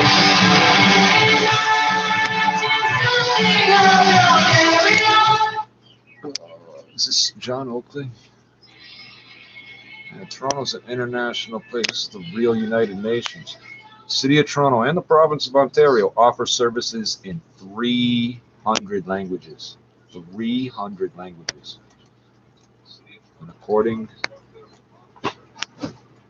the Lower East Side, CBGB and all the rest, but it was in Midtown Manhattan on this very date in 1977, Studio 54. According to the internet, there are 6,000 languages. Opened its doors, and for a lot of people, that was, the height of the disco scare and all that engendered, but fantastically now captured in the documentary you'll see on Netflix. It's running. Are you on fucking drugs? Studio Yes. 54. Whose director, Matt Tiernauer, has joined us here on the Oakley Show to explain what the phenomenon was all about. Hey, Matt, good to have you on board. Good afternoon.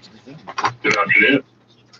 So busy from the 404 to Leslie Express and Leslie towards Young Collectors, then west to the Allen to Kiel Express and Collectors, approaching Islington Express to Dixon, Interior Ontario Express, Mavis Collectors to west of Mississauga Road, then you'll have that delay heading for the 12th line ramp. East 401 issues approaching Leslie and the Collectors have cleared, so just volume on this route through Mississauga Road, east to the 427 and the 400 Express and Collectors. Then you've got volume up Kiel to Young Express, and from the Allen to Leslie Collectors, more volume through Salem. Did just fly over Scarborough Golf Club Road, which is closed for a stretch north of Lawrence for a crash, and next up going to College in Ossington, closed for a block in all directions because of that fire. From the 680 Traffic Center, Carly Donahue. Right now, we've got some volume on the other major routes. First off, it's slow on the northbound DVP from north of Baby Bloor to north of Lawrence. It's slow going westbound Gardner, west of Jarvis, out to west of Strawn. Then we have delays on the west QEW from the 427 to approaching Dixie, from the Ford plant to Trafalgar, and from Burloak to west of Guelph line. It's a pretty decent drive east QEW Gardner combo. We just have volume from Trafalgar to Ford Drive, and then the eastbound Gardner is clear. Delays northbound 410 from Steeles to Williams Parkway, and then we have the north 410 ramp to the eastbound 407, partially blocked on the right side with construction. The newest Audi dealer in the GTA, Audi Mississauga Airport, is now open for appointments at the 401 in Dixie. Book yours or shop online at AudiMississauga.com. Now the forecast. Here's Denise Andriacci.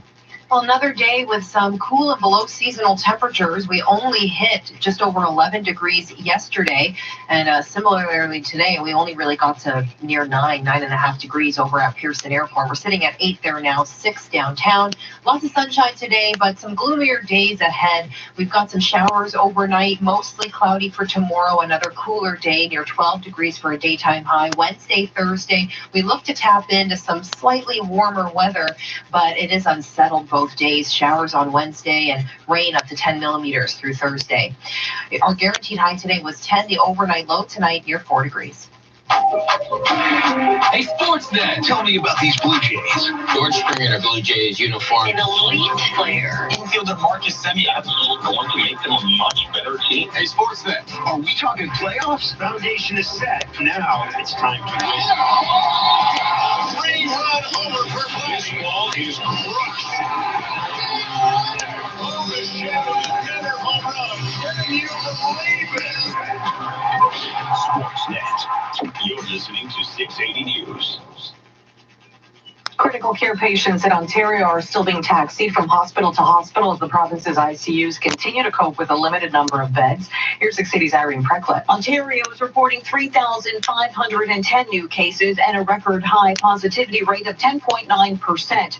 2,271 people now hospitalized because of the virus. A record 877 of those in the ICU, 605 of those on ventilators. Jonathan Lee is a critical care paramedic with Orange. He says at the start of the pandemic, it was about moving patients between GTA hospitals. Now, some are being transferred from the GTA to places like Kingston and Ottawa. It's about finding any available ICU beds. So we are moving large numbers of COVID patients to the closest available ICU beds just because there are very few left in the GTA right now. Lee says he is finding the patients in Wave 3 are younger. I'm Irene Precklett. Business is next. Hi, I'm a high-pressure weather system. And I'm low pressure. Opposites attract. You're so cool. You're so hot. Let's make precipitation. Yeah, but everyone hates it when we get together. Except Subarus. They love spring showers. Right, because they have symmetrical full-time all-wheel drive. Sure, we make it rain, but that's how rainbows are made. Enjoy Subaru's all-weather drive event with great rates on 2021 Subaru Foresters. Go online to build and price yours and adventure on in all weather. I've got a It says it's 255 kilometers from Toronto to Kingston. Golden.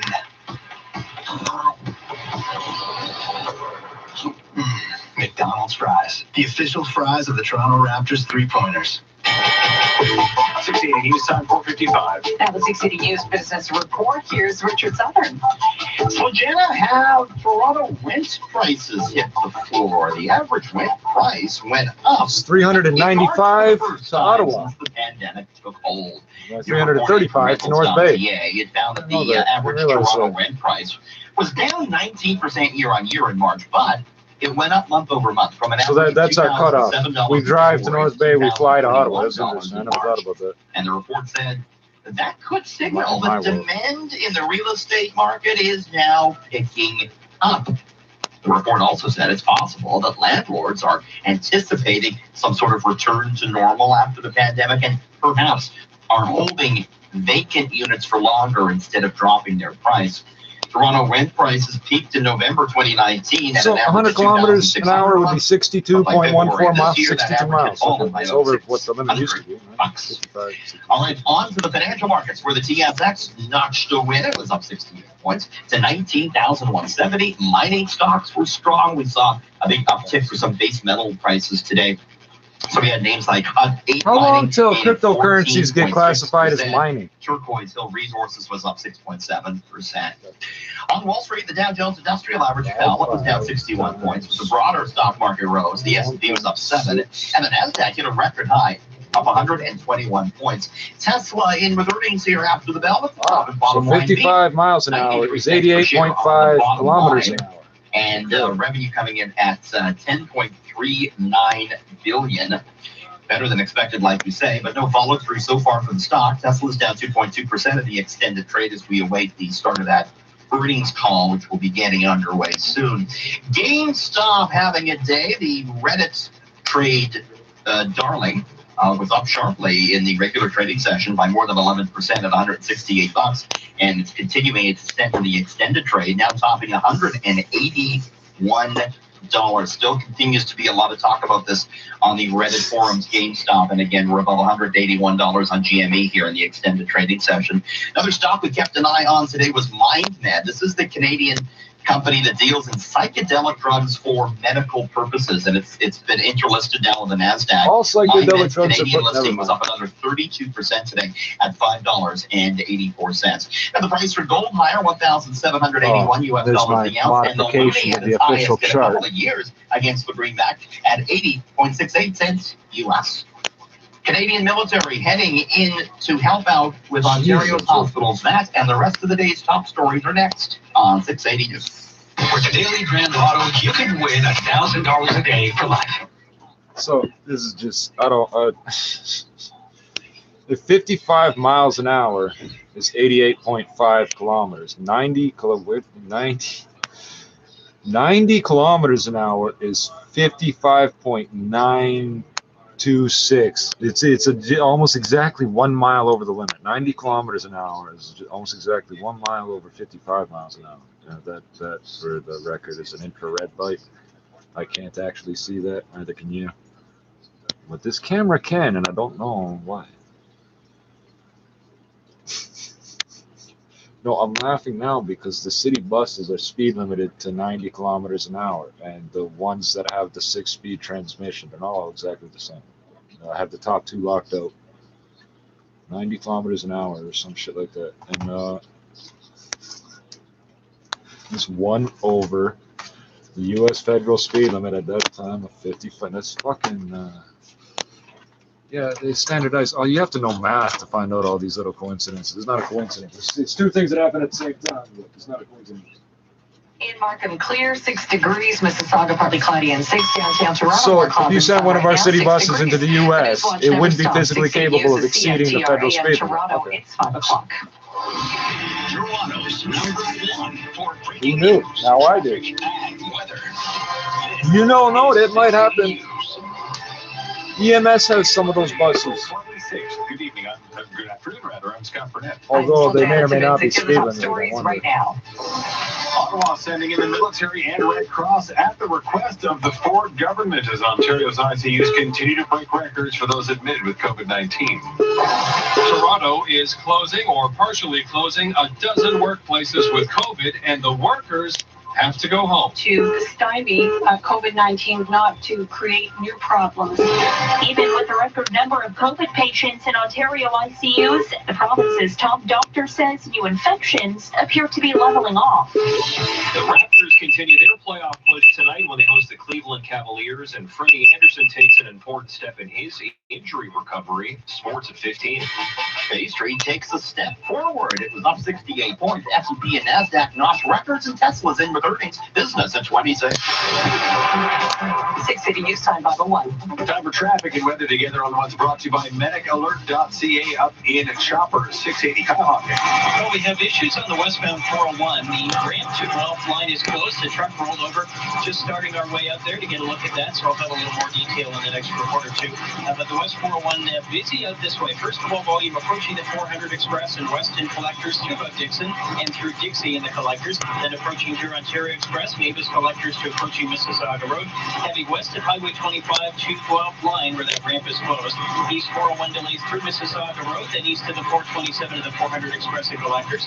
East to the 400 to Leslie, alternately Express and Collectors. And east of Warden in the Collectors for a short stretch. I did see a still transport partially in the right lane out that way a short time ago.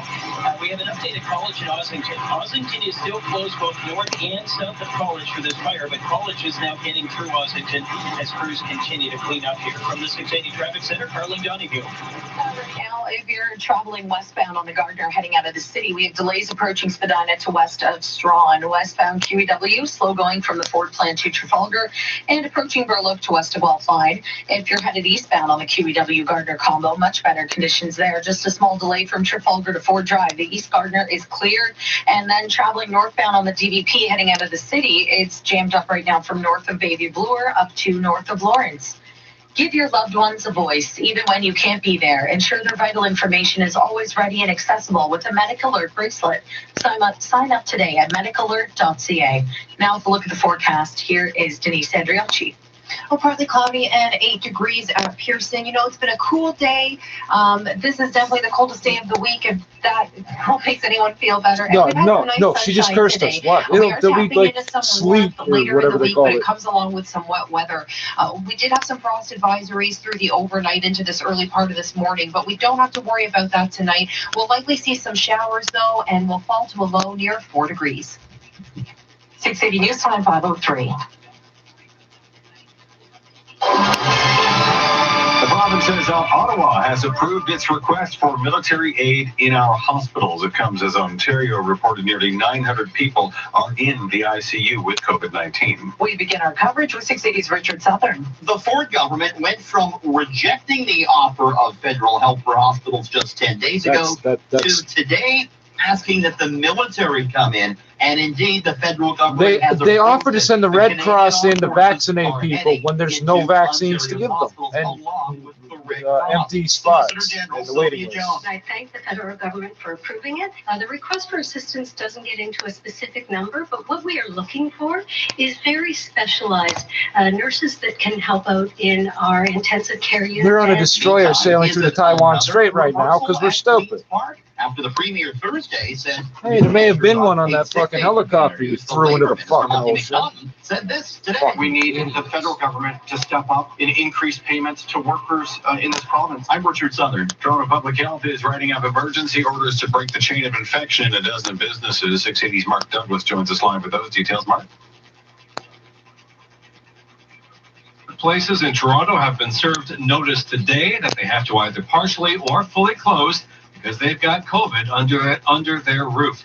Dr. Eileen Davila announcing the results of round 1 of Toronto's new powers under a Section 22 order. We do so very, very carefully. You know, our goal is to reduce transmission and to reduce the risk posed by COVID-19. 8 workplaces have to shut down partially, 4 have to close fully. Each closure is for 10 days. All the affected workers have to self-isolate at home. Lost wages or not, Davila says people are catching the virus at work and then bringing it home. And these actions not only have direct benefits in fighting back COVID, but also has clear health benefits insofar as we can start to more rapidly resume regular activities, including regular business operations, as soon as possible. The names of the workplaces and how many workers are affected will be published online today after all the notifications have been served. Reporting live, I'm Mark Douglas. New case numbers in Ontario are down slightly today, but the positivity rate has hit a new high. This comes as the province confirms another case of an extremely rare blood clot in a man who received an AstraZeneca vaccine. 680's Karen Siolan joins us live with the latest from provincial health officials. Karen. Jenna, Joseph, good news, bad news from Ontario's top doctors. Here's Dr. Barbara Yaffe with the bad news first. Hospitalizations and ICU occupancy are once again at their highest level since the beginning of the pandemic. But Dr. David Williams says it appears our sacrifices are starting to pay off. We are starting to see the bending of the curve. In some areas, we're seeing it actually coming down. We have to continue to drive it down even further in these weeks ahead. The news comes as the province reports a third case of blood clotting, possibly linked to the AstraZeneca vaccine. That's out of 650,000 AstraZeneca doses given. The latest patient is a man in his 70s, and he's in hospital. But Williams says your risk of getting a blood clot is about 1 in 250,000. And he says evidence shows the benefits of being vaccinated far outweigh those odds. Our case rates in the older population groups, those over 60, definitely those over 80, and our death rates have come down, as well as our hospitalization rates in those age groups are coming down. So it shows you that the vaccine is working. Reporting live, I'm Karen Siolan. 680 News Time 507. Sunnybrook has opened up its field hospital to its first patient. 10 beds within the mobile health unit have been made available to help ease pressures in acute care hospitals. 680's Phil Martino joins us live with those details. That's helpful. Scott, the first patient was transferred to Sunnybrook's mobile health unit earlier today. Hospital officials will only say the patient is comfortable. According to Deborah Carew with Clinical Operations, the field hospital will care for patients who are recovering or have recovered from COVID-19 and are waiting to go home or to be transitioned to an alternative care setting. Well, I guess the sense is certainly it's sad that we're at the point, obviously, that we have to bring in all these alternate resources. Robert Burgess, Senior Director of Emergency Preparedness, says patients will come from hospitals across the GTA. In general, we're looking at... We understand that as this, as COVID-19 continues to be a challenge for us, that we need to have plans to see the extra maple leaf and offer opportunities for our partner hospitals to have better flow of their patients. So by moving patients out, we create that flow.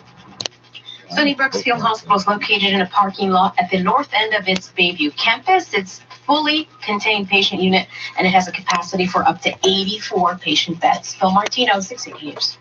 Why the fuck would I know where teams Sunnybrook rolled is? out by Toronto Police over the weekend were busy. The 16 divisional teams dispersed dozens of groups and laid about 160 charges related to violating the province's stay-at-home order. Police officers broke up about 210 gatherings after getting complaints from the public. More than half were being held indoors. Downtown Toronto had the most calls. In one of them, in the King West and Portland area, police found 10 occupants of a property who didn't live there. The homeowner and 10 guests were all charged with violating the Emergency Management Act. Police went to another noisy party call in the York and Harbor Streets area. It was an apartment being used as a short-term rental. 6 people there were charged. An investigation is underway after a fire broke out in a low-rise building in Little Italy. Fire crews were called to the building at College in Ossington around 3:15 this afternoon. One person was trapped on the roof of the building and had to be rescued by fire crews. He suffered minor injuries.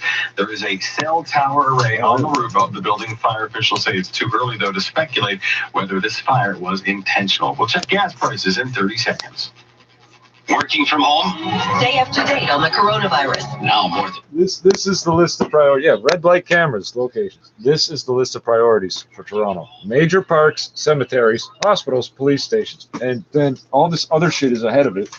Public schools, secondary schools, other schools, private schools, separate schools, airport, via train, TTC, go bus, coach. I'm trying to find hospitals. It's not like on the very last page or something either. It'd be easy to... $199, as priceless as most. tested before you got here, and then of course a test was mandatory upon landing. Oh, just gives me the address. So you can't show me the fucking. Pearson, it's the one in our own backyard. You can't give me the. Then you would have to await the result of Oh, that the police. test. You got the map reference numbers to schools, but not the hospital. Mandatory quarantine. Motherfuckers. One of these They're not marked out. How the fuck am I supposed to find that? Were designated, I guess, the 5 up by the airport by the feds, and you pay out of your own pocket. Well, the Justice Center for Constitutional Freedoms decided that this was arbitrary and really in contravention of certain guarantees within the Constitution and the Charter of Rights. So there's an update on that story, and we're always interested in updating the file. So joining me on the line to do such is Jay Cameron, Litigation Director for the Justice Center for Constitutional Freedoms. Jay, good to have you back on the Oakley Show. Good afternoon. Thanks so much for having me. All right, so there was a federal court that was involved in this. Maybe we can. Oh, you better not be bleeding to death. You can tell us how we got here to this point, including who sought the injunction and so on and so forth. So the Justice Center represents 9 different applicants who are challenging the mandatory quarantine. Some of them have already been quarantined. They've returned to Canada. Some of them are still outside the country, and their return to Canada is still pending. But the bottom line is that they don't want to be stuck in one of these isolation facilities, which they say is akin to incarceration. What's the address again? There's a lack of due process. Normally, when you are detained. That's good. That's what the CNIB is. Here we go. Sunnybrook Medical fucking found it. Motherfucker. Motherfucker. I've never tried to find a hospital in Murray before on this fucking book. There are no safeguards in this scenario. You come in, you're whisked off in a van, and you end up in one of these isolation hotels, and they're under threat of, enormous punitive fine if you don't comply. And so they've challenged it. And the injunction application was run. It was dismissed, unfortunately, but the judge did say that Section 9 of the Charter, which is the right not to be arbitrarily detained or arrested, is engaged, and that's a serious issue to be tried. And how much of an oversight is that? They didn't put the map reference numbers next to the hospitals. They did for everything else in the directory. Everything but hospitals. Okay, again, Jay Cameron is with us, and he's the litigation director for the Justice Center. Typos have I found in the last 24 hours. You were representing on these 9 plaintiffs, as it were, correct? Actually, one of the lawyers from our offices, Saya Hassan and Henna Palmer, are representing the 9 applicants at federal court. I see. But it was at least the federal court that said this has merit on its face and therefore ought to be tested in court rather than just unilaterally making a decision, correct? That's correct. The court said that this issue is a serious issue to be tried. I mean, look, let's face it. You have a right to enter and to leave the country. That's Section 6 of the Charter. Somebody who is charged with homicide has more checks and balances regarding their arrest than somebody coming back to their own country who has been rigorously tested, screened at the airports. It's something that they're not doing in other countries. That's sort of a newsflash to Canadians. There's lots of places in the world that has no isolation requirement, no quarantine requirement even at all. You could just, there are countries like that. But in Canada, you come back and you're whisked off to this hotel, and if you try to balk, you get slapped with, some very aggressive police treatment and health official treatment, and you get taken in a van to this hotel, and it's a very scary experience. Plus, there are people who have gotten COVID at these hotels. Plus, there are people who have been sexually assaulted at these hotels. They take the locks off the doors, and that's been something that's been discussed extensively in Parliament lately. Security guard. I mean, people don't want to go there. If you test positive for COVID inside of Canada, you isolate in your house for 14 days. These are people who have already tested negative for COVID, and they're being taken to these hotels. And the whole thing is being done on the pretense that, it's justified because there's variants out there. Well, the bottom line is that you can quarantine at your house, even if you have a variant. But the data shows that only 1% to 2% of the people coming back into the country even test positive for COVID. So, I mean, that's the facts. Tell me about the 9 clients here, as it were. I mean, in the interim, what's happening to them? You said some are still languishing outside of the country. Some have come back. What's their circumstances? Well, I mean, some of them, they went overseas because there was a death in the family. And, and so they want to come back, but they're concerned about this treatment or mistreatment by the federal government. And I mean, everybody knows that you can drive across the border and avoid these mandatory hotel quarantines. These are only for people who fly in. And so if you're not coming into Canada from a land border, you're coming from overseas, which lots of Canadians do, then you're treated like this. And so that's one of the scenarios. And then you have other people who have left the country because they're retired.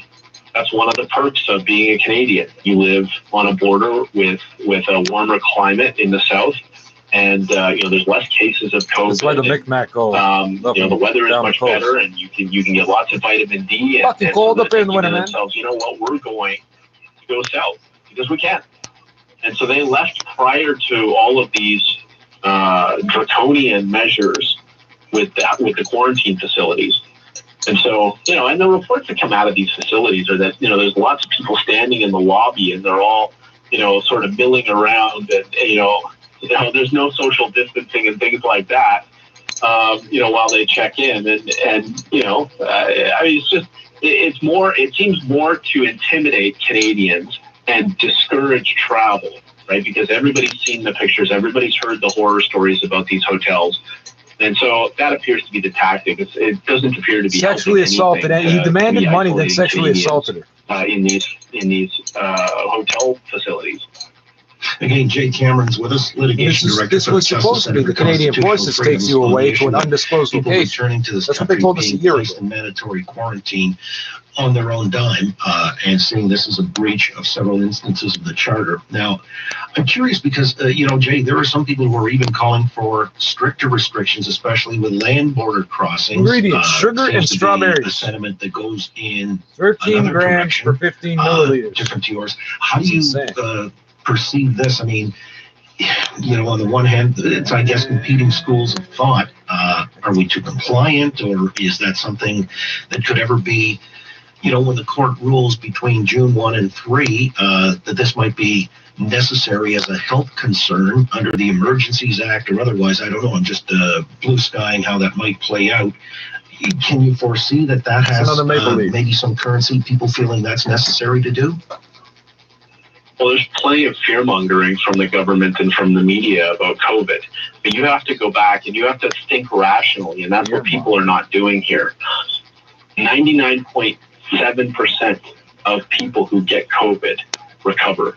Most people are asymptomatic or have mild symptoms. They don't require medical treatment.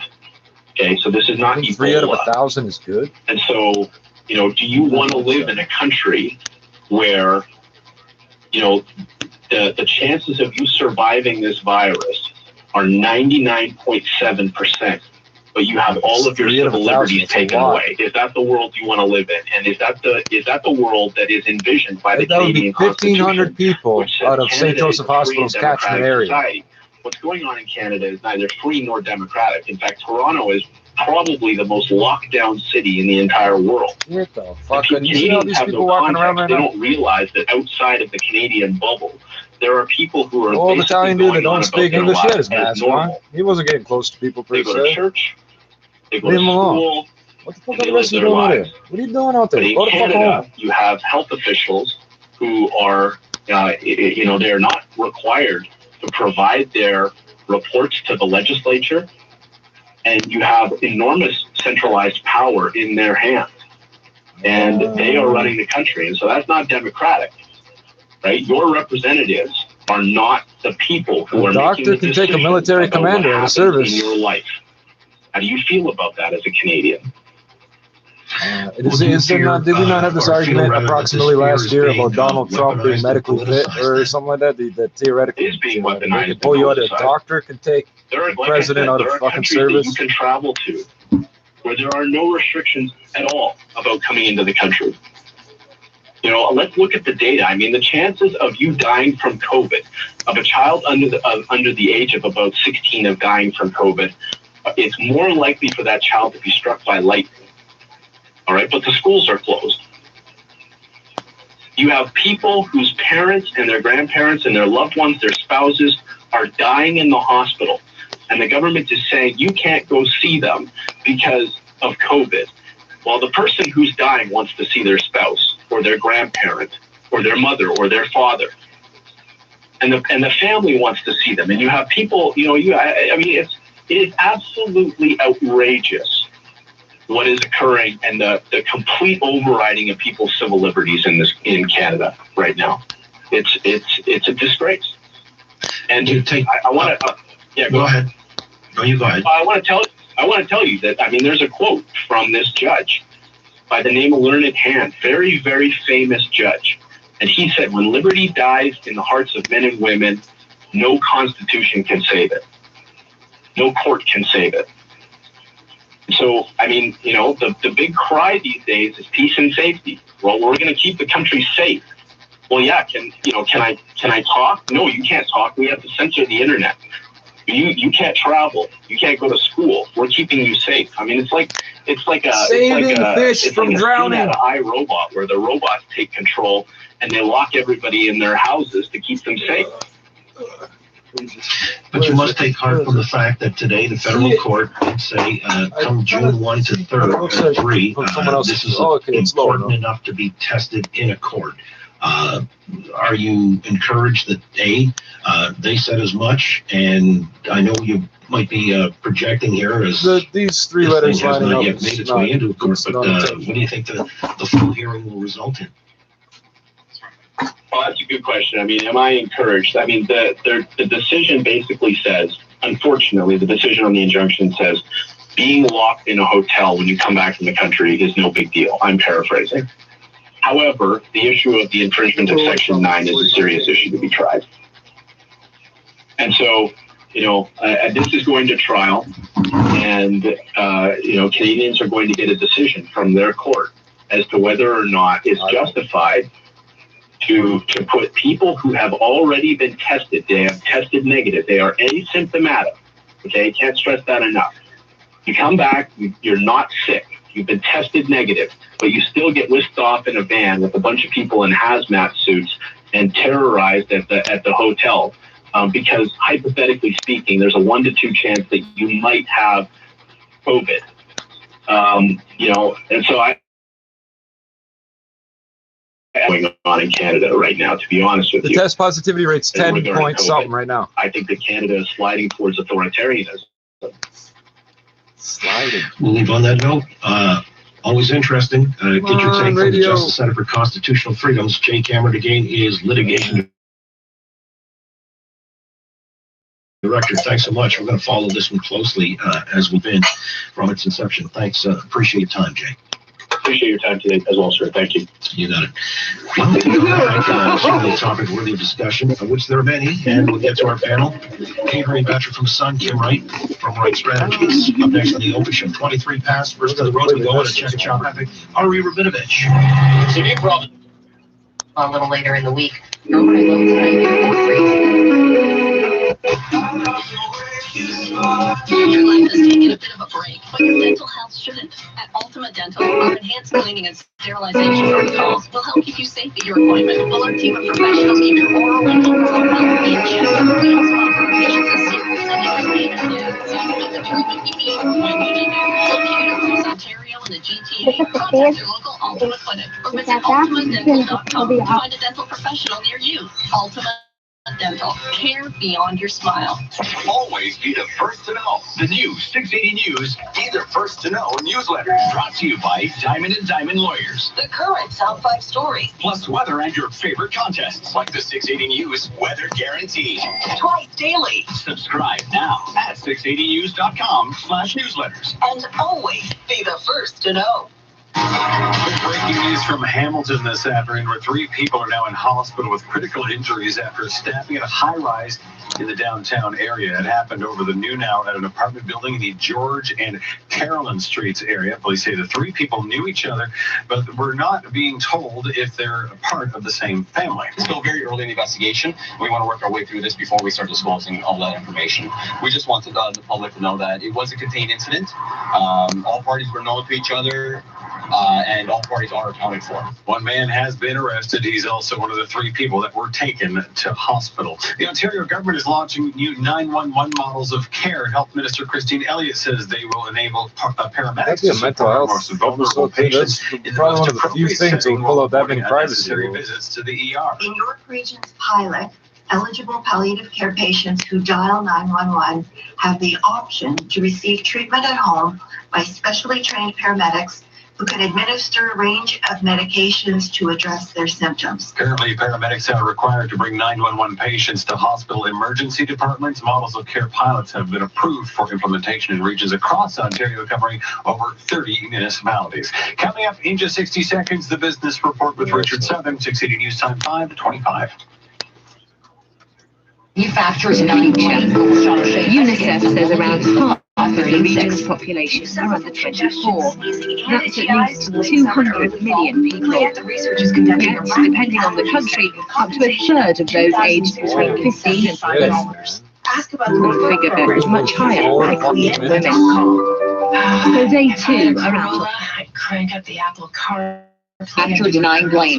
News. Maybe we'd stop by at that 5:36. again. Do you suffer from congestion, sneezing, and itchy eyes in late summer to early fall? Preempt Who's Mark?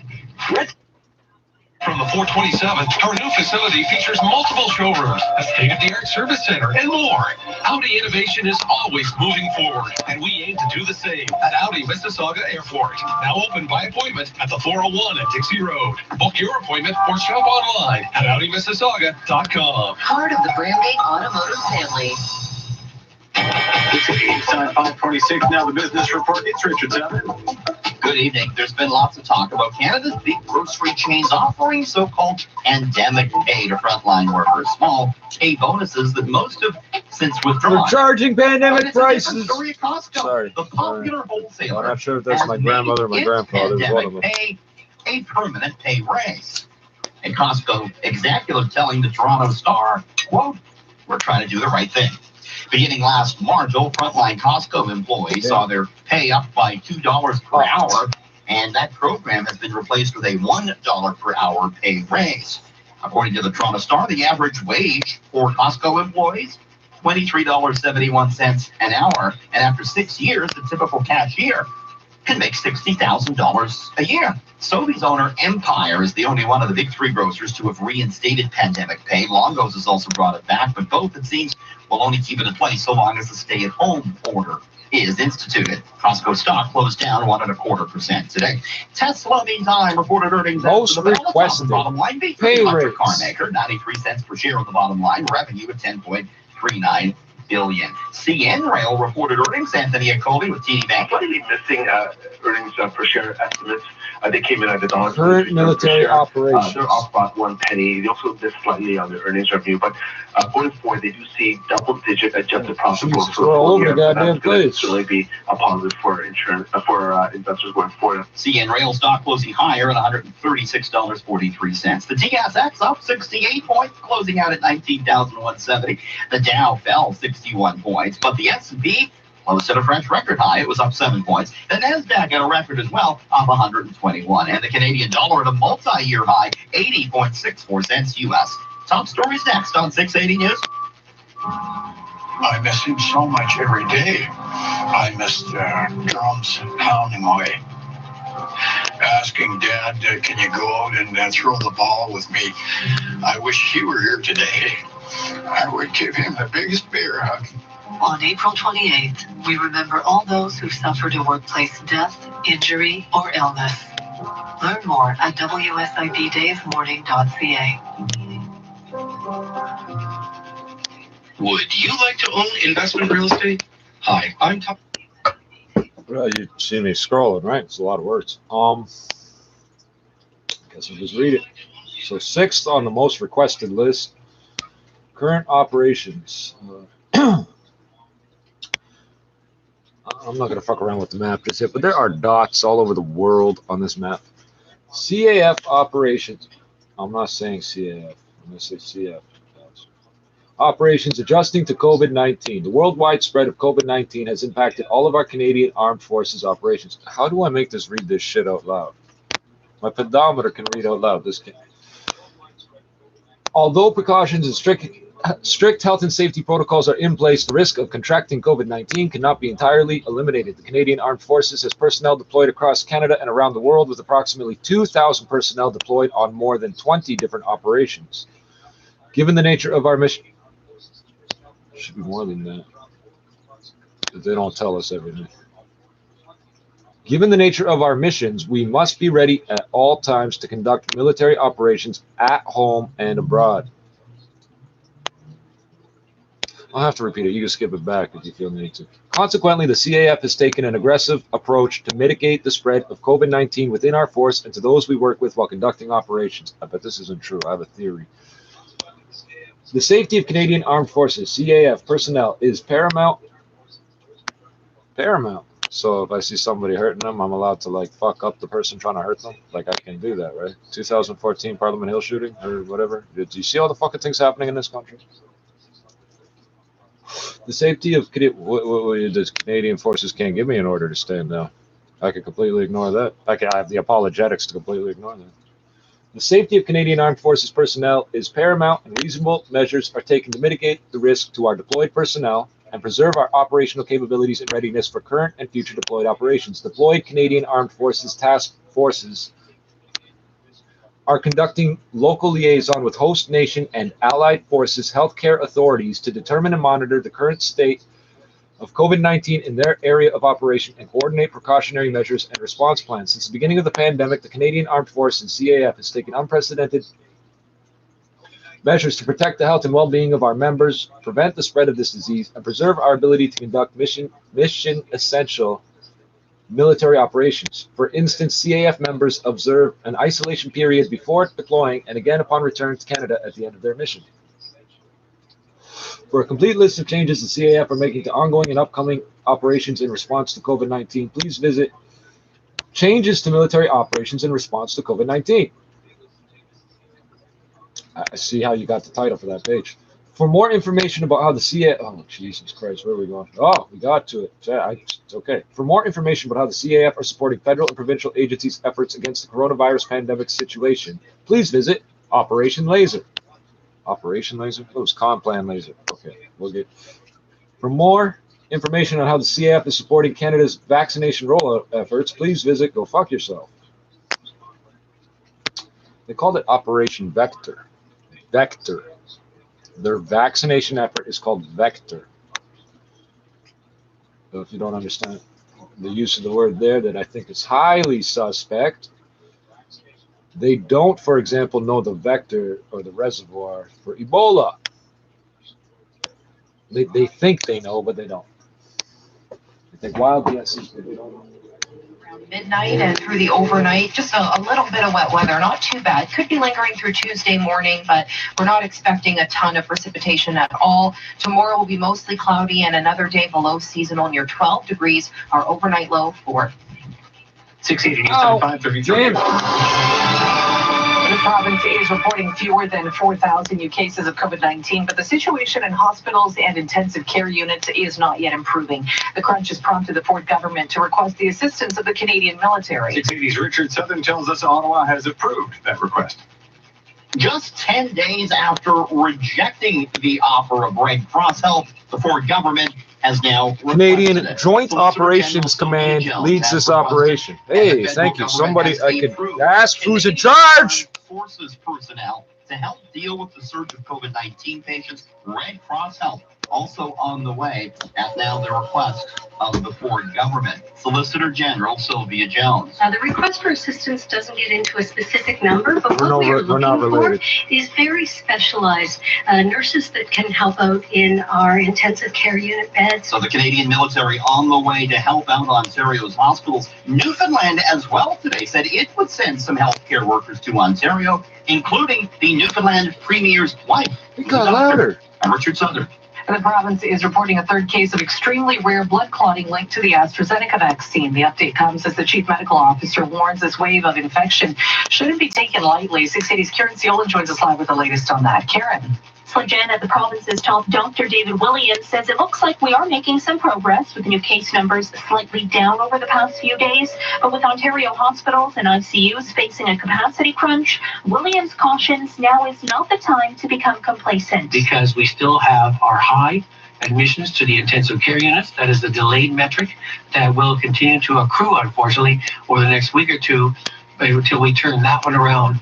Williams says case rates, death rates, and hospitalizations among those over 60 are coming down. Evidence, he says, that vaccines work. This is Ontario reports a third case of a blood clot in a 70-year-old man who received AstraZeneca's vaccine.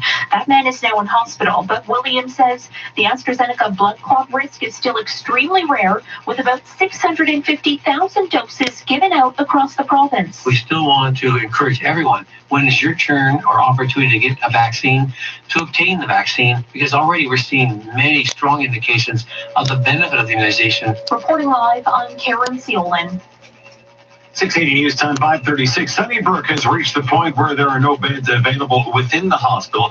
But 680's Phil Martino tells us its mobile health unit has now accepted its first patient. She joins us live with the details. Phil.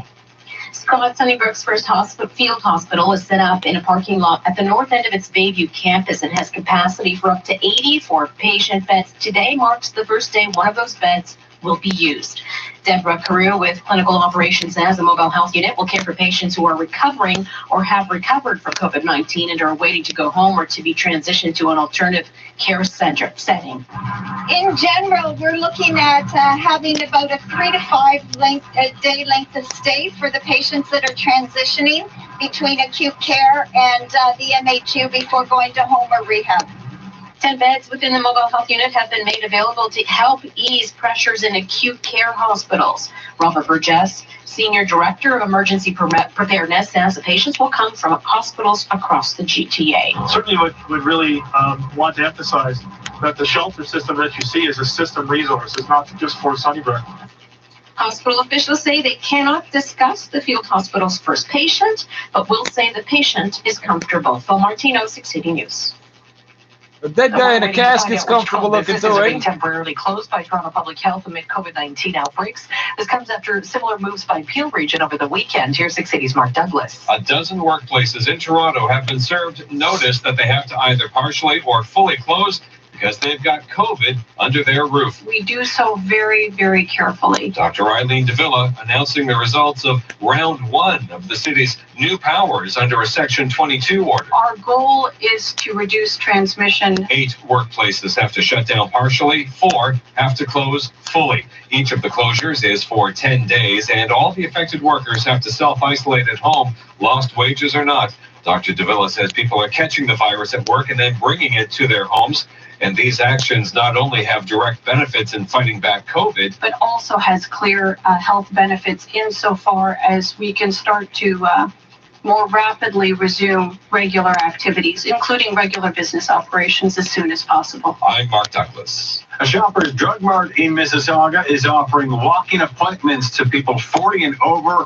Right now, Vaccine Hunters Canada says the Meadowvale Town Centre location is walk-in only, and currently we're being told there's no lineup. It's open until 8 tonight. As of tomorrow, York Region is opening up thousands of new COVID-19 vaccination appointments to people 35 and over in 5th neighborhood in Vaughan. It's the L4H postal code. 25,000 spots will be available. Pregnant women in any part of the region are also eligible. Bookings start 8:30 tomorrow morning. Appointments are required. Walk-ins will not be allowed. York Region says it's still dealing with a limited vaccine supply and will be offering more appointments once more doses are available. And breaking news in Hamilton, 3 people suffered life-threatening stab wounds in an attack that happened at a high-rise near Bay Street and George Street over the noon hour. Police say the suspect is among the 3 people hurt, but they're not telling us much else. I don't know exactly the weapon that was involved. The information that we do have was it was a stabbing report, but I haven't had confirmation as to the weapon or what was used. Investigators say the 3 people know each other, but they're not revealing the relationship. Gas prices are next. This is 680 News. I'm Mike from Mississauga. What did it feel like when I won over $2 million with OOG's online casino?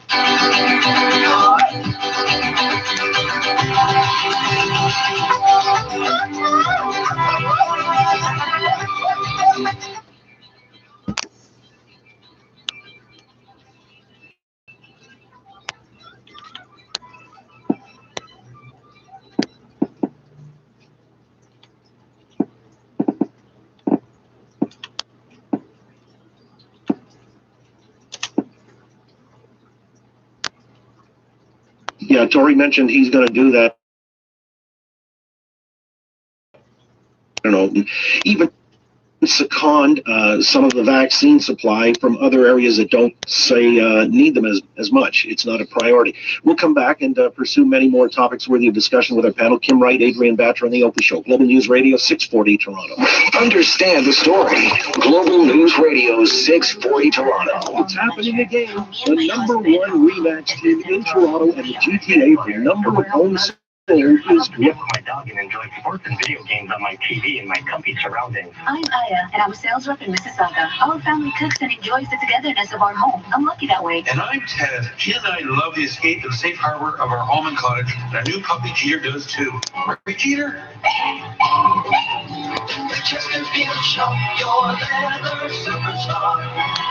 While we're closed, go to our website because no one does home better than the Chesterfield Shop. Canadian time at 5:41. Traffic and weather together on the ones brought to you by Canadian Tire and Shopper 680. Here's Kyle Hawking.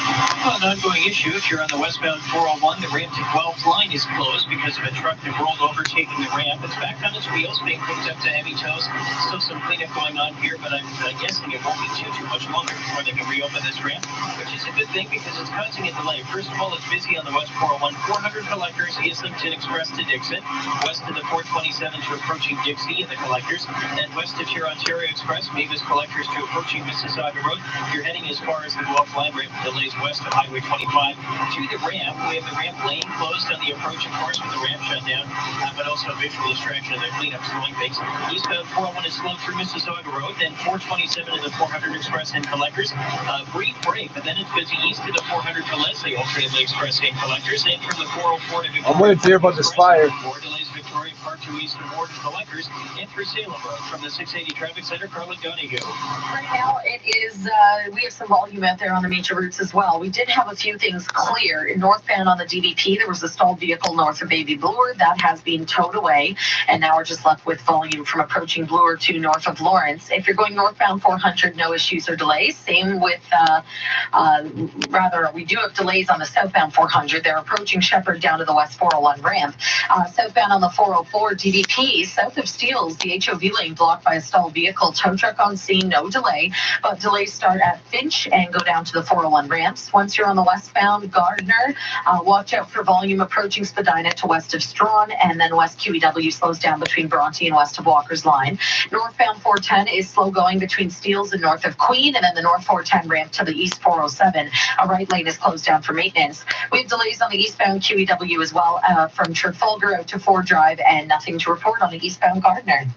Canadian Tire's big spring tire sale is on now. Save up to 25% on trusted brands like Motomaster, Michelin, and Goodyear. And April 29th. Nice. Conditions apply. Details online. Now with a look at the forecast, here's Denise Andriacci. The clouds building in. Temperatures are still sitting in those mid to upper single digits here. We didn't climb all that much today. From where we are right now, we had a guaranteed high of 10, but we even struggled to hit that. Just tapping into some cooler air for the next couple of days. Showers overnight. A mostly cloudy day tomorrow and highs near 12. Our overnight low tonight, 4 degrees. Now the Dynamic Funds Market Minute to the Business Center. Here's Richard Southern. All right, so Janet, TSX closing the Monday trade higher, up 68 points to 19,170. On Wall Street, we had the S&P closing at a record high, up 7 points, although the Dow was lower, down 61. The NASDAQ composite notching a record high close as well. It was up 121 points today. And GameStop having another pretty big run, adding almost 12% in the regular trading session, and now up another 10% after hours. GME's at $185. Canadian dollar up to 80.66 cents US. This is 680 News. You can't beat the benchmark if you are the benchmark. Dynamic Funds looks to the market for opportunities beyond the index. Learn more about active management at dynamic.ca. What is Andrea's CRV have in common with Pat Simic? The answer, both were assembled right here in Ontario. And during the Honda Checkered Flag event, lease your own. Oh, that was interesting. Interesting. I'm going to read a bunch of this, not in order. Joint Task Force Central, Toronto, Ontario, Province of Ontario. I don't know why it says that twice. So, responsibility, area of responsibility is Province of Ontario. Headquarters location, it says Toronto, Ontario, Province of Ontario. I don't know why it says it twice. Report a problem or mistake on this page. I understood it. Last modified 2018, April 5th. Oh. And that's how Canada is. I understood what you meant. It doesn't say Montreal, Quebec, Province of Quebec, Edmonton, Alberta, Province. It just says it for this one. Okay, what was I looking for again? So, that in a minute. Changes. Operation Laser. Oops. Just reloaded it for no reason. What just happened? Man, why are there problems with it now? I was just looking at it. Oh, here.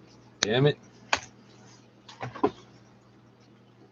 Commenting on the death of a 13-year-old girl in Brampton, says this was something he was afraid would happen as variants continue to emerge. I'm concerned that it could happen some more in some cases. He's reminding everyone to monitor for symptoms of COVID-19 after potential exposure. In some cases, symptoms change very quickly from mild to serious. Ottawa approving the province's request for help from the Canadian military to ease the burden on healthcare workers in hospitals. And here in Toronto, the Public Health Unit is writing up emergency orders for a dozen businesses dealing with outbreaks. 8 will have to close partially, 4 will be closing fully for at least 10 days. From Sports at 590 The Fan, here's Alex Cicero. Slajanic, he took some time off to rehab a knee injury, and Freddie Anderson was a full go at least. But that's pretty much it. Operation Laser. For up-to-date information, for up-to-date Department of National Defense information related to COVID-19, please visit blah, blah, blah, campaigns, COVID-19 military response, blah, blah, blah. On this page, employment of Canadian Armed Forces resources, Canadian Armed Forces assistance, the strategic objectives and phases. Operation Laser is the, and by the way, that is the proper casing. Laser is supposed to always be, it's not going to show. Laser is acronym. Operation Laser is the Canadian Armed Forces CAF response to a worldwide pandemic situation. Oh yeah, we're that paranoid. Canadian Joint Operations Command, CJOC, leads this operation and is the command authority for the 6 standing regional joint task forces. We'll get to that. Through which I sort of just mentioned it earlier. Through which CAF support is delivered. They are situated in key locations across the country and provide operational command and control for task forces in and or deployed to their respective regions. Employment of CAF resources. The Canadian Armed Forces has recognized the need for greater flexibility when offering assistance to remote communities struggling with COVID-19. So these are all remote workers here in this community. Does that count?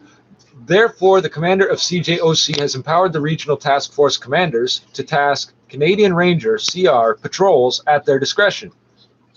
Excuse me. At their discretion.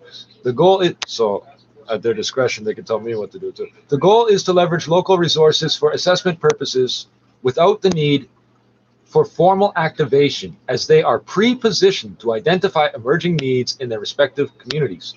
Hey, look at where I live. These tasks differ from formal activations and deployments in both scale and process.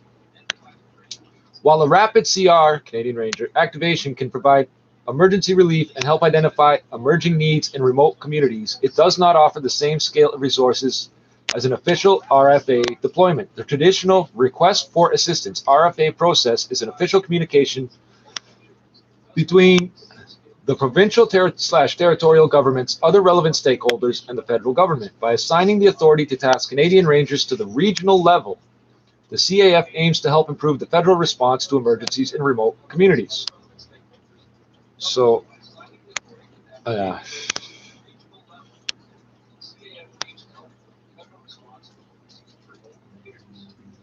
land port of entry, blah, blah, blah, blah, blah. I'm skipping part of it. Blah, blah, blah, blah, blah, blah, blah, blah.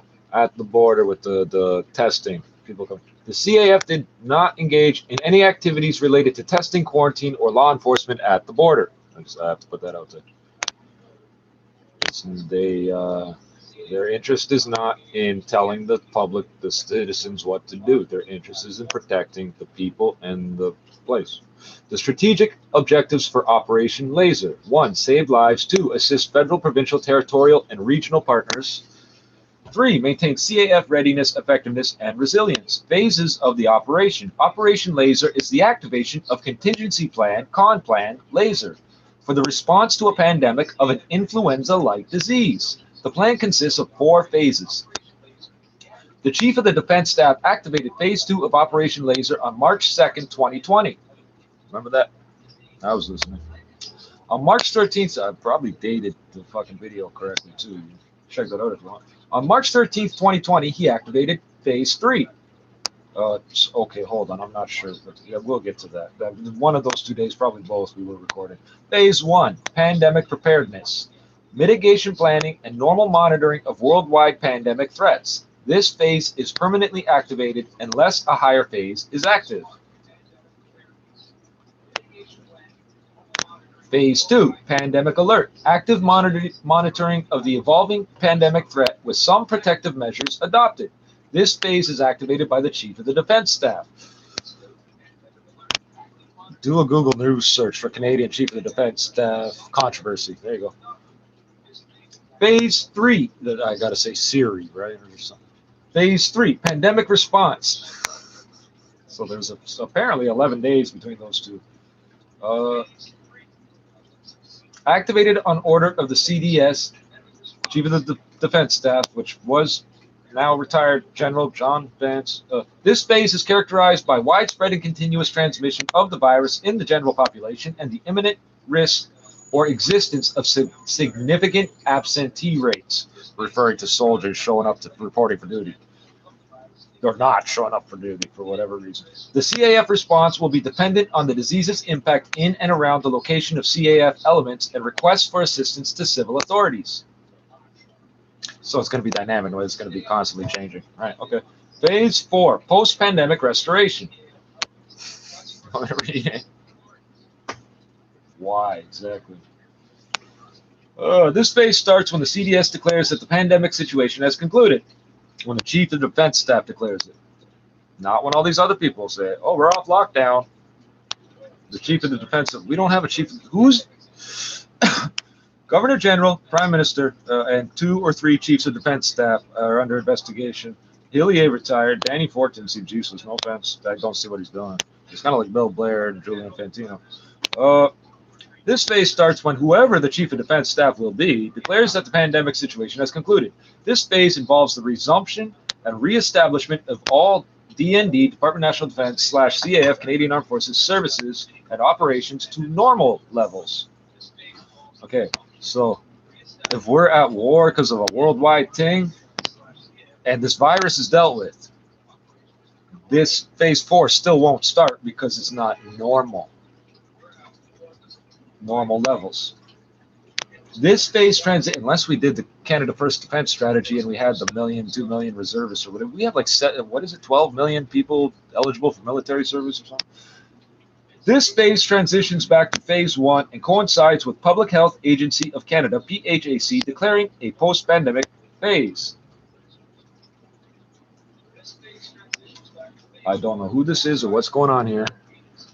It says image gallery, so somebody at the CAF took this photo. In fact, if I download it, I bet the EXIF data will tell me a bunch of information. It usually does. And there's some type of person, I don't know, I was supposed to say medical staff, but maybe not. Because they're dressed all in medical gear, right? That doesn't mean shit anymore, does it? And he's playing the guitar on his bed. I don't know what that's about. To the fear. Well, you can say that as much as you want. We're just reporting what we are being told by those that are on the ground. And you know, it's not our job to come up with a policy. It's those that are within the healthcare system, the sector, the hospital associations, and the hospitals as well, to figure out their capacity. So the fear is legitimate, but I just think part of the challenge is governments at all levels have lost the plot, and no one's really paying as much attention. By the way, let me ask you before we hook up with Kim here again. Do you think we're in a position to help India in any way, shape, or form? I would think that how we help India is by the citizens that are here and that are sick, that we help them. I know India came through for us with the vaccines, and we have a great, long, and close relationship, which has been straight, of course, by Justin Trudeau and his odd trip to India a couple of years ago. But that's the best way we help our fellow Indians is keeping our country safe, because there's a lot of Indians here already, keeping them safe. I think we've reconnected with Kim. Lost you there for a second, but I mean, to the point that, we've had some recent developments. Only the res dogs will laugh at that. Ontario has requested help from the Canadian Armed Forces and the Red Cross. Seems to. There's a lot of Indians here already. Yeah. We've been telling you. Dire situation and a predicament. We're at a high water mark with ICUs, for example, 877 people languishing in them. Kim Wright, why is this happening? I mean, has somebody dropped the ball here, or is it just a case, these inevitabilities happening with a new strain? So I would say that it wasn't inevitable. The modeling had shown in mid-February, even with the variants, that this is where we were going to be. There was a failure to act on those recommendations. There were people who were like, oh, no, that's fear-mongering. And Burlington MPP Jane McKenna as late last week said it's all fear-mongering and the sky is falling and it's all Chicken Little. That's not what we're dealing with here. We are dealing with a major viral disease that is killing people and killing them rapidly. And that's not to be alarmist. That is the reality in which we're seeing this. And in particular, in areas where everyone doesn't have the luxury of being very spread out or, choosing to work from home. The other problem that we have is, where we have gotten to the place in our society where Vaccine Hunters Canada Twitter feed is where everyone is going to look for vaccine distribution protocols. Where can we go? Where can we get a vaccine? Because it's thanks to our price match promise. When it comes to tires, details make the difference. Terms and conditions apply. When your bank account does more, your money does more, so you can live more too. Pharmacy, maybe you'll get one. And there isn't a coordinated system, so lots of these vaccines are either going to waste, or frankly, people like Adrian and I and you, John, who can look on Twitter, who have access to the internet, who can stand in line, and who can, find these things that way, are able to get vaccinated. Well, how about this, though, Kim? Let me just interject and say we might want one. If you've got vaccine hesitancy and certain precincts, including hotspots, where a critical number of people resist getting vaccinated, what do you do? How do you create? You've got a couple of different rollout problems out there. So I saw on the weekend lineups in Scarborough that were hours and hours and hours long. Obviously, we need to put more resources into that. We need to reallocate either pop-up clinics or empower more pharmacies to start distributing them. We've also seen places that are just run who wants one because we've got too many of them. There needs to be a coordinating agency that's dealing with that. And even if you just go to your local pharmacy, one of them in a chain, and I went to my local pharmacy and they said, yeah, we're doing the central booking system, but these guys down here are walk-in, so figure it out. Yeah, but some people don't want it. That's the thing. I mean, we've got hotspots where it's undersubscribed, and that's become, I guess a story that needs a little more attention paid to it. We don't have much time. I'm going to exit with this question real fast, 10 seconds or less. Did you see the Oscars last night, Adrian Batra? Any important takeaway or the lowest ratings ever for this program? I didn't watch any of it. I didn't watch the red. And this morning in my paper, I don't even know any of the actors. To start the day than a good old freshly milked Jeff. And when it comes to car insurance, amazing. It was what's perfect going on with this? It had a lot of shoulder width to it, so you couldn't be anything but socially distanced from her. There you go. Good answer. All right. Thank you both. I appreciate it as always on the Monday edition. Kim Wright, principal at Wright Strategies. Adrian Batra, editor-in-chief of the Toronto Sun. Done for the day. Another great one for Talk Radio. Great way to kickstart the week. Thank you to Dave Spargala, my technical operator, Michael Downey at home, producing the Juggernaut and podcast. And always to you, first and foremost. Let's do it again tomorrow after 3. Stay safe, stay healthy, stay away. For classes. Oh, if they're busy with school, I'm going to squeeze in a workout on our Echelon rower before dinner. Shop amazing daily deals with today's showstopper at tsc.ca. Today's shopping choice.